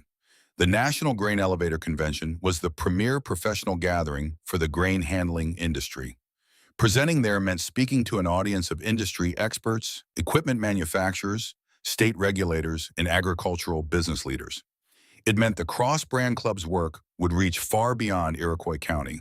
Ma'am, I'll need to discuss this with the other club members, but I believe we'd be honored to present. Excellent. I'll send formal invitation materials to your email address, along with presentation guidelines and logistical information. Thank you for your innovative work, Mr. Brennan. Projects like yours demonstrate what's possible when communities take ownership of their challenges. Howard ended the call and stood in the machine shed looking at his phone. Then he called Earl. Earl, the USDA just called. What did they want? They want us to present at the National Grain Elevator Convention in Kansas City next March. They're designating the Roberts Ramp as a national case study. They're publishing our documentation as a best practice model for other communities. Earl was silent for several seconds. Howard, we just went from 7 farmers helping each other to being a national model for emergency infrastructure response. That's what it looks like. What did you tell them? I said I'd discuss it with the club members. What do you think? I think we accept. I think we present. Because this is about more than us. This is about showing other rural communities that they have the capability to solve their own problems, that they don't need to wait for government programs or expensive contractors, that they can organize locally and accomplish things that seem impossible. I agree. I'll email the other 5 members tonight. We'll get consensus. But I think everyone's going to want to do this. Tuesday morning, October 22nd, 2024. Howard was cleaning welding equipment in the machine shed when a white GMC Yukon pulled into the farmstead driveway. Garrett Voss climbed out. He wore jeans and a casual shirt instead of his usual contractor work clothes. He walked toward the machine shed with something between hesitation and determination in his posture. Howard set down the wire brush he was using and pulled off his work gloves. Garrett. Howard, I came to say something. Can I have a few minutes? I'm listening. Garrett pulled a manila folder from under his arm and handed it to Howard. This is everything I compiled over the past 4 days. Photos of the construction process, documentation of the timeline, notes from conversations with people in town who were watching the project. I built this file because I was convinced your ramp was going to fail, and I wanted evidence to use in custody litigation. Howard took the folder but didn't open it. The ramp didn't fail, Garrett continued. It passed state inspection on the first try. It operated safely for 12 hours without incident. 53,000 bushels moved through it. You did exactly what you said you'd do. He paused. I was wrong. I let my ego turn a business loss into something personal. I used your project as a weapon against Claire. I threatened custody modifications to try to force you to abandon the work. That was wrong, and I'm sorry. Why are you giving this to me? Because you deserve to have it. Because you should know what I was planning to do with it. And because I want you to see that I'm backing down voluntarily, not because I'm afraid of losing a custody fight.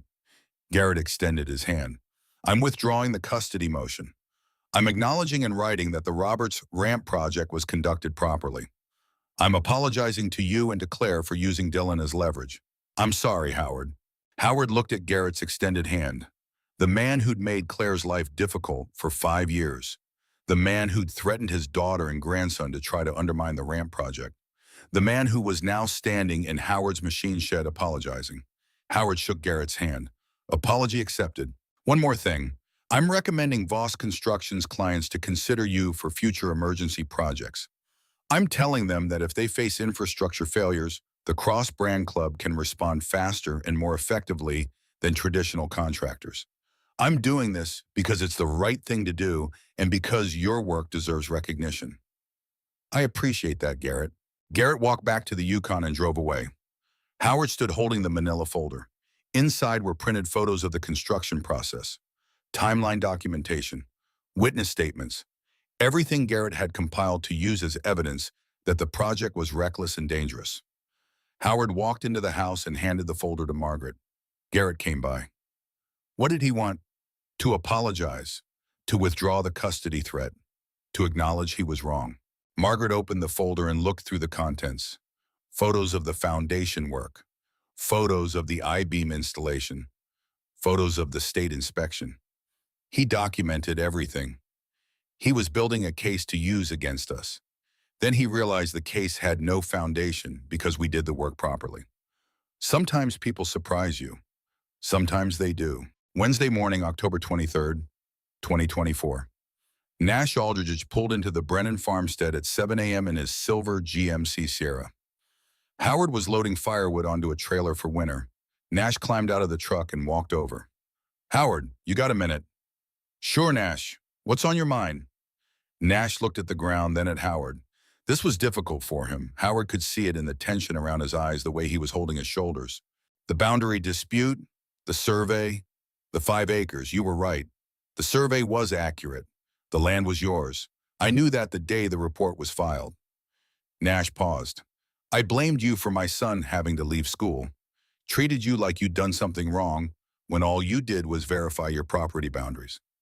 I've been carrying that anger for 16 months. Nash, I never intended for your son to have to leave Illinois State. I know that now. I also know something I didn't know until yesterday." Nash pulled an envelope from his jacket pocket. "This was in my mailbox Monday afternoon. It's a cashier's check for $8,000. There's a note with it from Margaret." Howard looked at the envelope. "The note says Margaret arranged a private loan last year to help cover my son's tuition after he had to withdraw. Says the loan's been fully repaid and this is the final payment with interest." Nash's voice was thick. "Howard, your wife loaned me $8,000 to keep my son in school. She did it without telling you, without anyone knowing, while I was treating you like an enemy. I didn't know about the loan until you just told me. That makes it worse somehow, that Margaret saw my family struggling and helped us without expecting recognition or gratitude, while I was refusing to speak to you for 16 months over a property boundary that was legally correct." Nash extended his hand. "I was wrong about you. I was wrong to carry anger this long. You're good people, Howard. Your family's good people. I'm sorry it took me this long to see it." Howard shook Nash's hand. "We're past it now, Nash. Let's move forward. One more thing. My son enrolled at Parkland Community College last month. He's taking agriculture business courses. The plan is to transfer back to Illinois State next fall. He's going to finish his degree, and that's happening because Margaret helped us when we needed it most. Tell your son congratulations. Community college is a smart path. He'll come out with less debt and the same degree." Nash nodded and walked back to his truck. Howard watched him drive away, then walked into the house. Margaret was in the kitchen, working on household bookkeeping.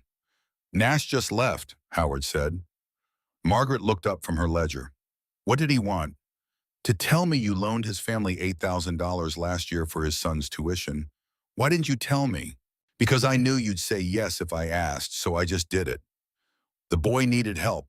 We had the cash available. It seemed like the right thing to do." "Margaret, $8,000 is a significant amount of money. We should have discussed it." "I know, and I'm sorry I didn't tell you at the time.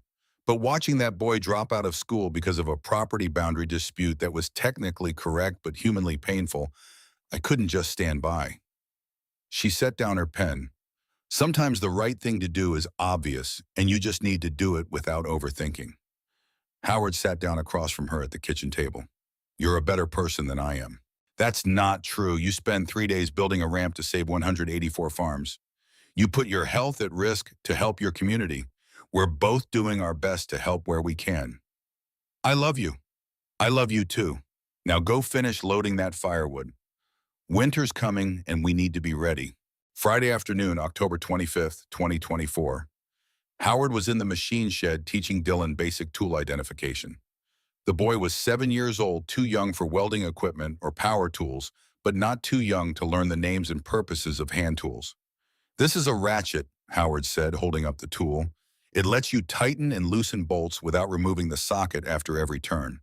You click this lever here to change direction." Dylan took the ratchet and examined it carefully, turning it over in his small hands. "Can I try it?" "Not yet. First you learn what it is and how it works. Then you watch me use it on real projects. Then after you've watched maybe 20 times, you get to try it yourself with supervision. Tools are dangerous if you don't know what you're doing, but they're incredibly useful if you learn properly. When will I be old enough to weld like you? Welding's probably 8 or 9 years away. You need to be strong enough to handle the equipment safely. You need to understand the chemistry of how metal melts and fuses. You need to respect how dangerous it is if you make mistakes." Howard paused. But I can start teaching you the theory now. How different metals respond to heat. What makes a good weld versus a poor weld? Why some joints are stronger than others. Dylan set the ratchet down carefully on the workbench.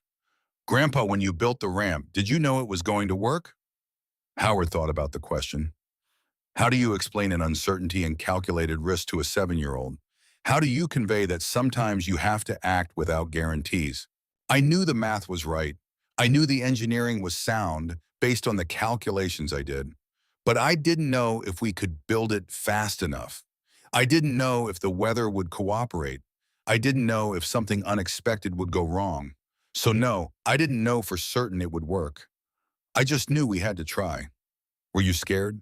Yes, I was scared I'd have a heart problem and have to stop before we finished.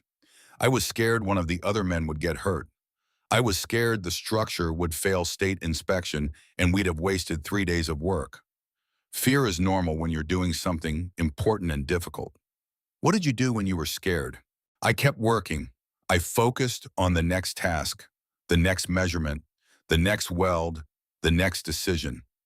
You can't think about the whole project when you're scared because it's too overwhelming.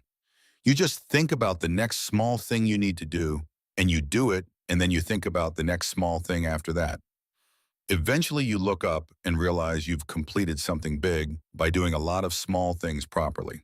Dylan nodded slowly, processing the information the way children do when they're trying to fit new concepts into their understanding of how the world works. I get scared sometimes at school when we have tests.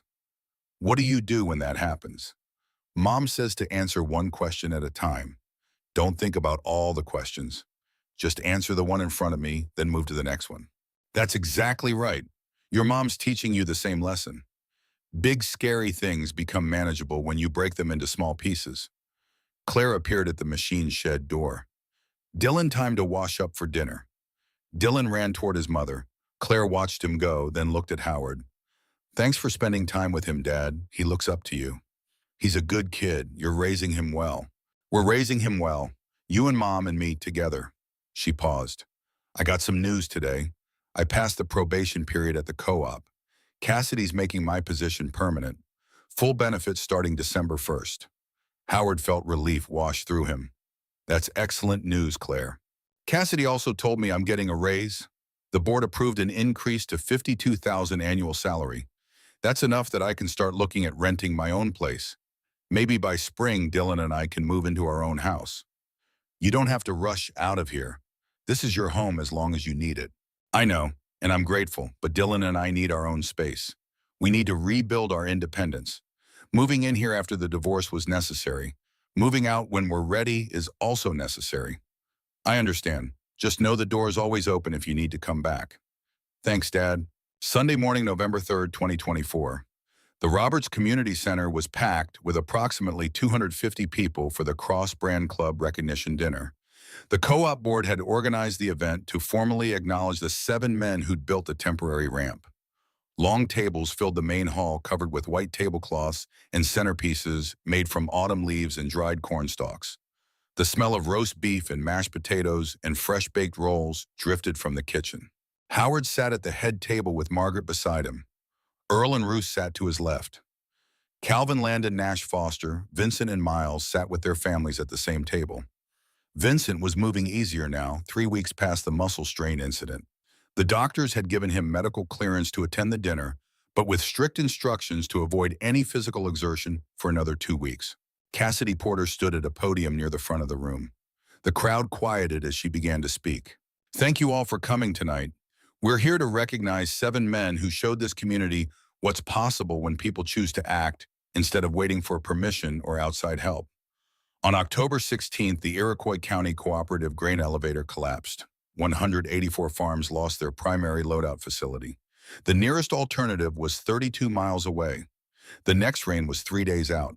We faced a crisis that threatened the economic stability of this entire county. Cassidy paused and looked at the head table. Howard Brennan, Randall Tucker, Calvin Merrick, Landon, Whitmore Nash, Aldridge, Foster Bryant, Vincent Shaw, and Miles Hartley. These 7 men built an 84-foot drive-over ramp in 32 hours. They did it with volunteer labor, donated equipment, and materials purchased from the Cross-Brand Club Emergency Fund. They did it to a quality standard that passed Illinois state inspection on the first try and has been designated by the USDA as a national best practice model for emergency agricultural infrastructure. The room erupted in applause. Howard felt his face flush. Beside him, Margaret squeezed his hand. Across the table, Earl sat with his eyes closed, absorbing the recognition. The temporary ramp saved this county an estimated $480,000 in potential crop losses. It processed 53,000 bushels on the first night of operation. It's currently handling approximately 2,000 bushels per day through the fall marketing season. It will remain operational through June 2025 while we construct a permanent replacement bin. Cassidy held up a wooden plaque with brass engraving. On behalf of the Iroquois County Cooperative and the 184 farms served by this facility, I present this recognition award to the Cross Brand Club. Earl stood and walked to the podium to accept the plaque. He looked at it for a long moment, running his fingers over the engraving. Then he turned to face the room. My son Marcus died 8 years ago in a farm equipment accident. He was 28 years old. Earl's voice was steady but quiet. The room was completely silent. In the months after we lost Marcus, I struggled to find meaning. I struggled to understand why I was still here and he wasn't. I struggled to figure out what I was supposed to do with the grief that felt like it was going to break me apart. Earl looked at the 6 other men at the head table. The Cross Brand Club was formed 3 years after Marcus died. It was my way of honoring what he believed about farming and community and the responsibility we have to show up for each other. Marcus always said farming was about more than personal profit. It was about being part of something larger than yourself, about using your skills and resources to strengthen the community around you. He held the plaque against his chest. What we built at the Roberts Lowdown wasn't just a ramp. It was proof that Marcus was right, that when people organize and commit and work together, they can solve problems that seem impossible. This award belongs to everyone in this room. Every farmer who brought a truck through the ramp, every family that served food and coffee, every person who believed we could do something that professional contractors said would take 6 weeks. The applause lasted more than 2 minutes. People stood. Some were crying. The recognition wasn't just for the ramp. It was for a community that had come together during a crisis and had demonstrated what rural America was capable of when people chose action over resignation. After dinner, Howard stood outside the community center in the cool November night. Dylan ran across the parking lot with 3 other kids from his school, playing some game involving running and shouting, and the kind of pure physical joy that only young children seem capable of accessing. Claire stood with a group of women near the entrance, laughing about something one of them had said. Margaret talked with Ruth and Elena Shaw near their cars, the 3 women who'd supported their husbands through the 3-day emergency build and who'd run the food service operation that kept everyone fed and functional. Vincent Shaw walked over and stood beside Howard. He moved easier now without the careful deliberation that pain had required. Howard, I wanted to thank you again for what you said at the hospital about my contribution to the project. I meant every word, Vincent. Your steel sourcing made the build financially possible. I'm starting radiation treatment next week, 8 weeks of daily sessions. The oncologist says the prognosis is good, 85% 5-year survival rate with this treatment protocol. Vincent paused. When I'm through this, when I'm healthy again, I want to be ready for the next Cross Brand Club emergency. We'll be ready for you, Vincent. Take care of yourself first. The club will be here. Earl walked over to join them. Howard, Vincent, beautiful night. The 3 men stood in comfortable silence watching the parking lot activity. Families loading into cars, kids playing, the community center lights warm against the November darkness. Earl, you think we'll get called for other emergencies? Vincent asked. Now that we're a USDA case study, I think we will. And when we do, we'll show up the same way we showed up for Roberts. We'll assess the situation, we'll determine what's needed, we'll organize resources, we'll do the work. Earl looked at Howard and Vincent. That's what the Cross Brand Club is. 7 men who know how to solve problems. 7 men who understand that community means taking care of each other when things get hard. Marcus would be proud, Vincent said quietly. Earl was quiet for a moment. Marcus is proud. I feel it every time we take on a project like this. He's proud of what we've built in his name. They stood together watching Dylan and the other kids run across the parking lot in the kind of chaotic patterns that only make sense to 7-year-olds.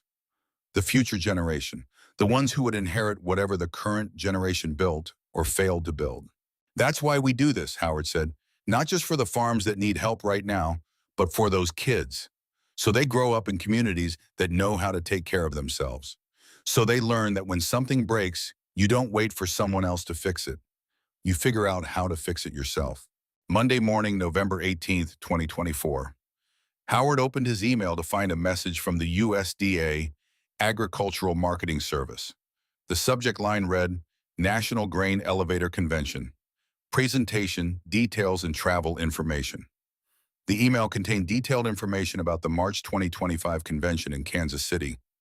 Presentation guidelines, hotel accommodations, travel reimbursement procedures, a request for preliminary outline materials to be submitted by January 15th. Howard read through the email twice, then printed it and drove to Earl's farm. Earl was in his workshop replacing bearings on a grain auger when Howard arrived. Howard handed him the printed email. Kansas City, March 20th through 22nd. We're presenting on Friday the 21st at 2 p.m. keynote session. Expected audience of approximately 600 attendees from the grain handling industry. Earl read the email, then set it on his workbench. 600 people, that's a significant audience. The USDA wants us to present our methods and our results. They want us to explain how 7 farmers built critical infrastructure in 3 days using volunteer labor and donated equipment. They want other communities to understand what's possible. What do we need to do between now and March? We need to create presentation materials by January 15th. That's less than 2 months. We need to coordinate with all 7 members, get everyone's input on what worked and what we do differently, document lessons learned, create visual aids that explain our process clearly. Earl nodded.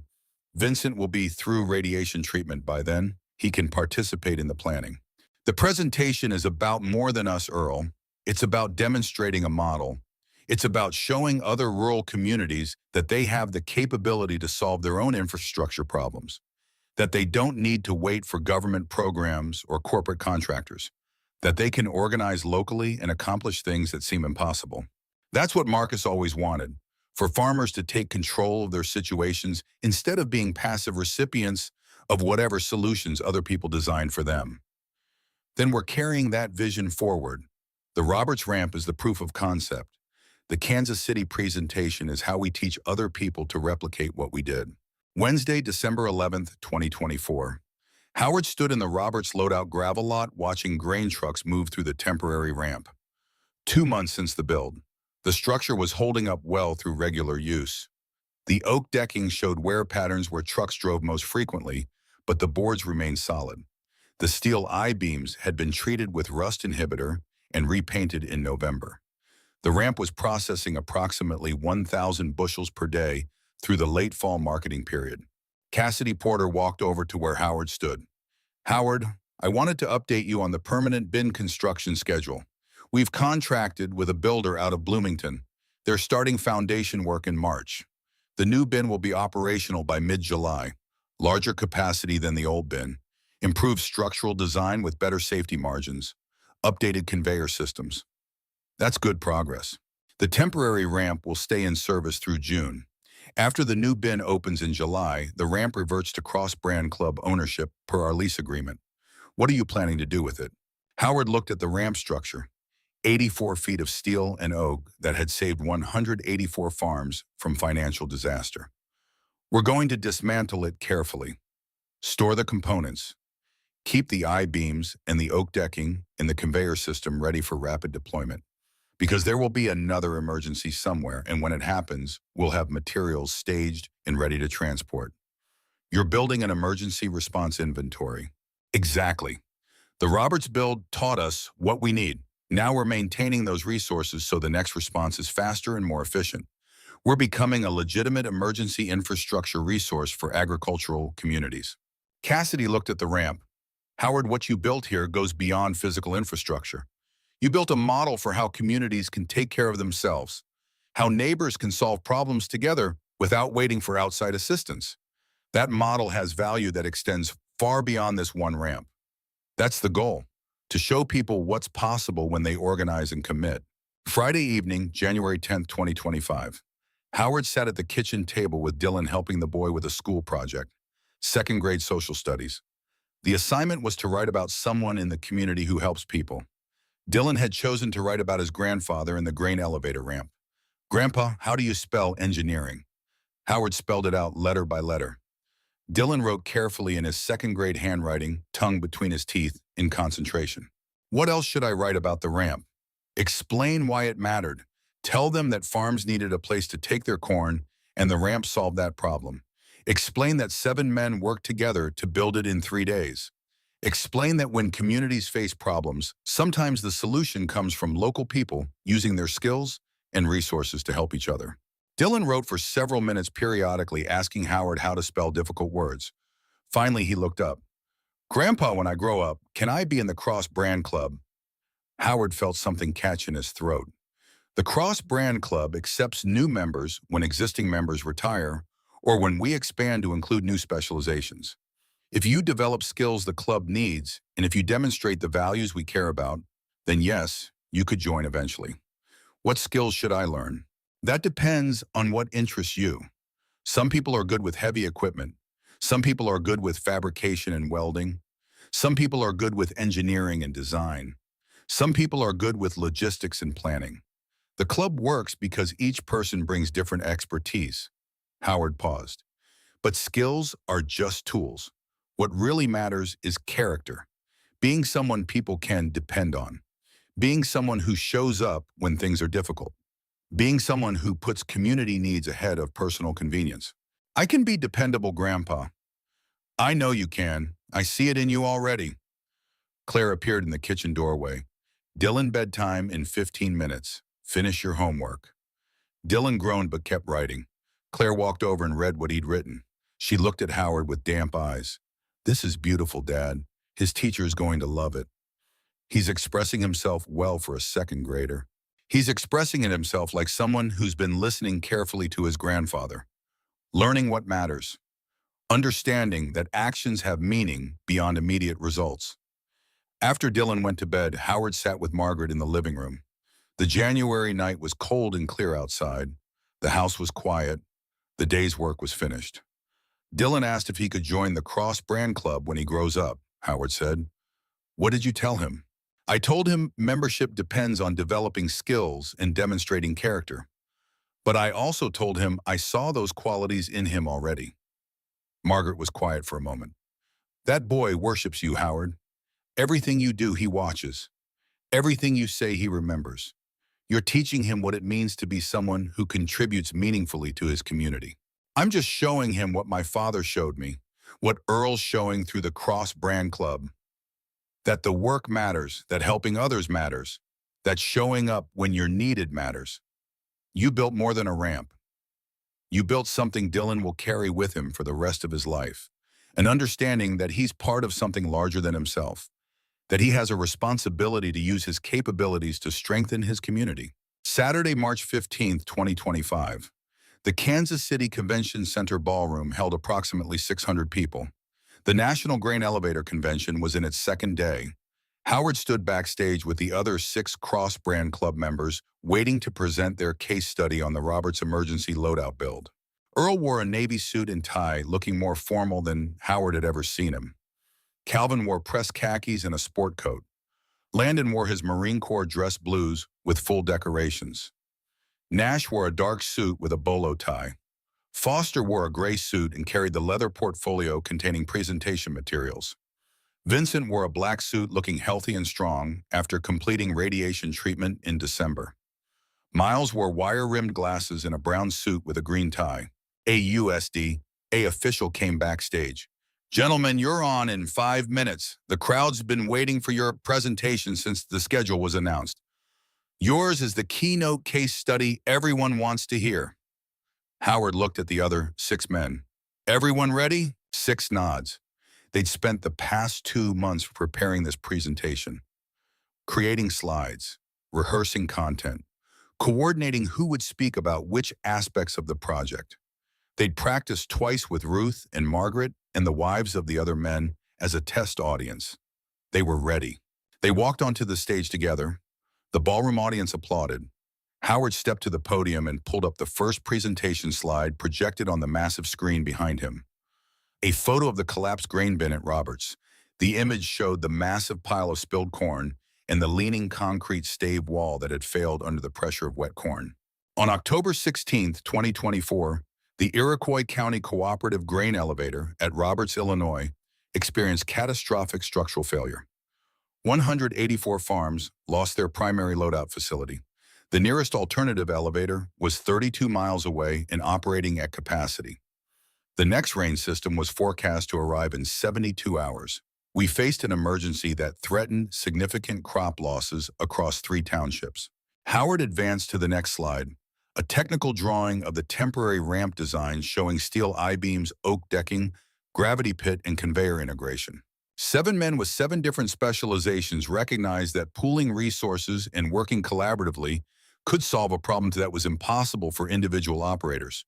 We designed and built an 84-foot drive-over ramp in 32 hours using volunteer labor and donated equipment at a total cost of $24,820 in materials. The presentation continued for 47 minutes. Howard covered the engineering specifications and design calculations. Earl discussed the cross-brand club organizational structure and the 11-year history of mutual aid that had built trust among the members. Calvin explained equipment requirements and the critical importance of precision operation. Landon talked about materials handling techniques and the quarter-inch tolerance requirements for I-beam placement. Nash covered timber selection and decking installation methods. Foster demonstrated welding standards through photos and video clips showing actual weld quality. Vincent explained materials sourcing and the importance of supplier relationships in obtaining components on emergency timelines. Miles described gravity pit engineering and conveyor system integration. When they finished, the ballroom was silent for several seconds. Then someone in the third row started clapping. The applause spread. Within seconds, the entire ballroom was standing. The ovation lasted 3 minutes and 47 seconds. People weren't just applauding the technical accomplishment. They were applauding what it represented, a demonstration that rural communities had the capability to solve their own infrastructure challenges without waiting for external intervention. The USDA official who'd introduced them returned to the stage. "Gentlemen, we have 30 minutes for questions." Hands went up across the ballroom. Howard called on a woman in the second row wearing an Iowa Department of Agriculture shirt. "How did you manage liability concerns with volunteer labor on an emergency construction project?" Howard explained the insurance structure, the emergency permit process, and the state inspection protocols that provided regulatory oversight. A man in the 5th row raised his hand. "What would you do differently if you had to build the ramp again?" Earl fielded that question. "We'd maintain a staged inventory of critical materials. Now that we've completed one successful build, we know exactly what components are needed. If we get called to another emergency, we can transport pre-staged materials immediately instead of spending time sourcing and coordinating deliveries." A man near the back stood. "What's your advice for other rural communities that might face similar infrastructure emergencies?" Howard stepped back to the podium. "Build relationships before you need them. The Cross Brand Club existed for 11 years before we took on the Roberts Project. We knew each other's capabilities. We knew each other's equipment. We knew we could work together under pressure because we'd done it many times before on smaller projects. That foundation of trust and proven collaboration is what made the emergency response possible." The questions continued for the full 30 minutes. When the session ended, approximately 90 people came forward to speak with the 7 club members.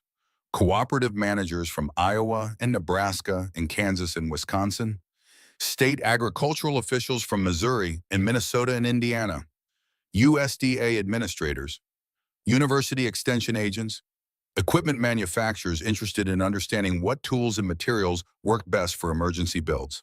A man in a Wisconsin Department of Agriculture shirt handed Howard his business card. "We have 18 grain elevators in our district operating with structural concerns. At least 3 of them could fail in the next 2 years. Can the Cross Brand Club provide consulting services? Help us develop our own emergency response protocols." Howard looked at Earl. Earl nodded. "Send us details about your situations. We'll review and provide recommendations. We can help you identify which communities have the resources and skills to form their own mutual aid organizations. We can help you understand what equipment and materials you need to stage. We can help you develop training programs for local volunteers. By the time they left the convention center, the Cross Brand Club had collected 63 business cards and 24 formal consulting inquiries from 7 different states. On the flight back to Illinois, Earl leaned across the aisle toward Howard. We just became a regional consulting operation, and you understand that. I understand we have an opportunity to help other communities develop their own capabilities, to teach them how to organize locally and solve their own problems instead of depending entirely on corporate contractors or government programs. This is bigger than farming now. This is about rural communities learning self-sufficiency, learning that they have the expertise and resources to handle infrastructure challenges if they organize properly. That's exactly what it should be. Marcus's vision extended beyond just Iroquois County. He believed in strengthening rural communities generally.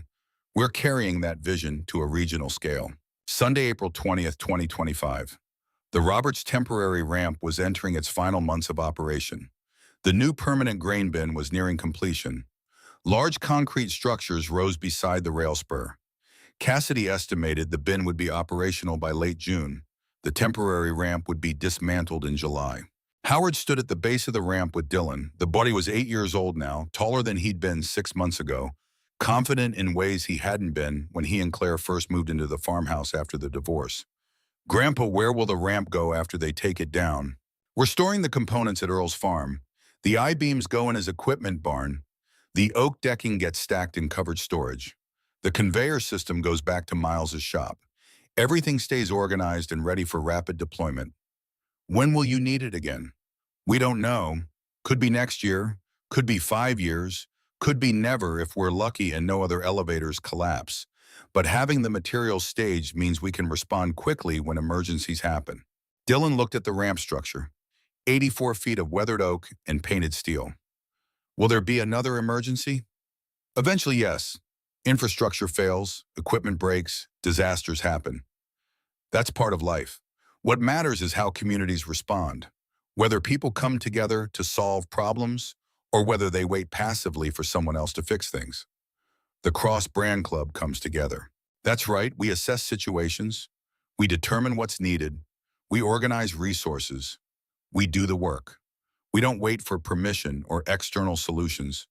We take ownership of problems in our community. Dylan was quiet for a moment, studying the ramp with the kind of serious expression that suggested he was thinking about something important. "Grandpa, I want to learn welding. Real welding, not just theory.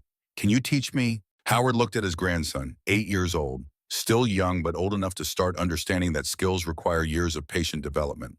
"Welding is dangerous if you don't approach it properly. But yes, I can teach you.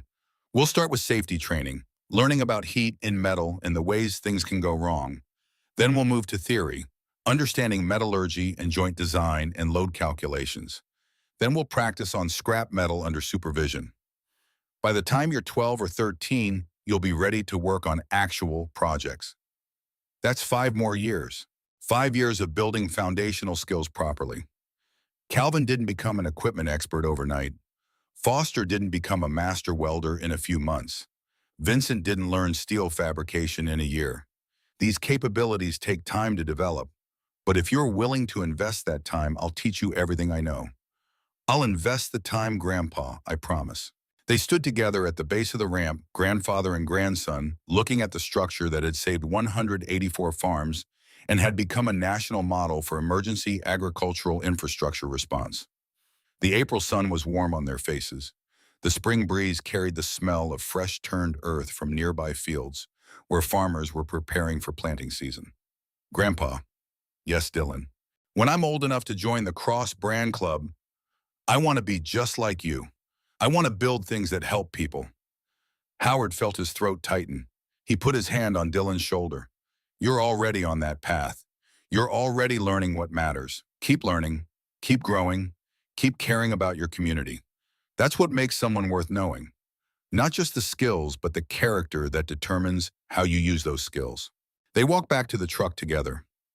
Behind them, the temporary ramp stood against the April sky, a structure that would be dismantled in 3 months, but would remain in the community's memory as proof of what 7 men could accomplish when they chose to show up for each other when it mattered most. The line gets held by the people who show up. That was the lesson. That was what Howard Brennan and the Cross Brand Club had demonstrated. That was what Dylan would carry forward into whatever future he built for himself. Sometimes the most important structures aren't the ones made from steel and oak. Sometimes the most important structures are the relationships and the commitments in the shared understanding that community means taking care of each other when things get hard. The Roberts ramp was both a physical structure that solved an immediate problem and a lasting symbol of what rural America was capable of when people chose action over resignation. 7 men, 7 specializations, 72 hours. One successful build that changed how emergency agricultural infrastructure would be approached across the entire country. That was the story of the Cross Brand Club and the Roberts Grain Elevator Ramp. That was the legacy they built together.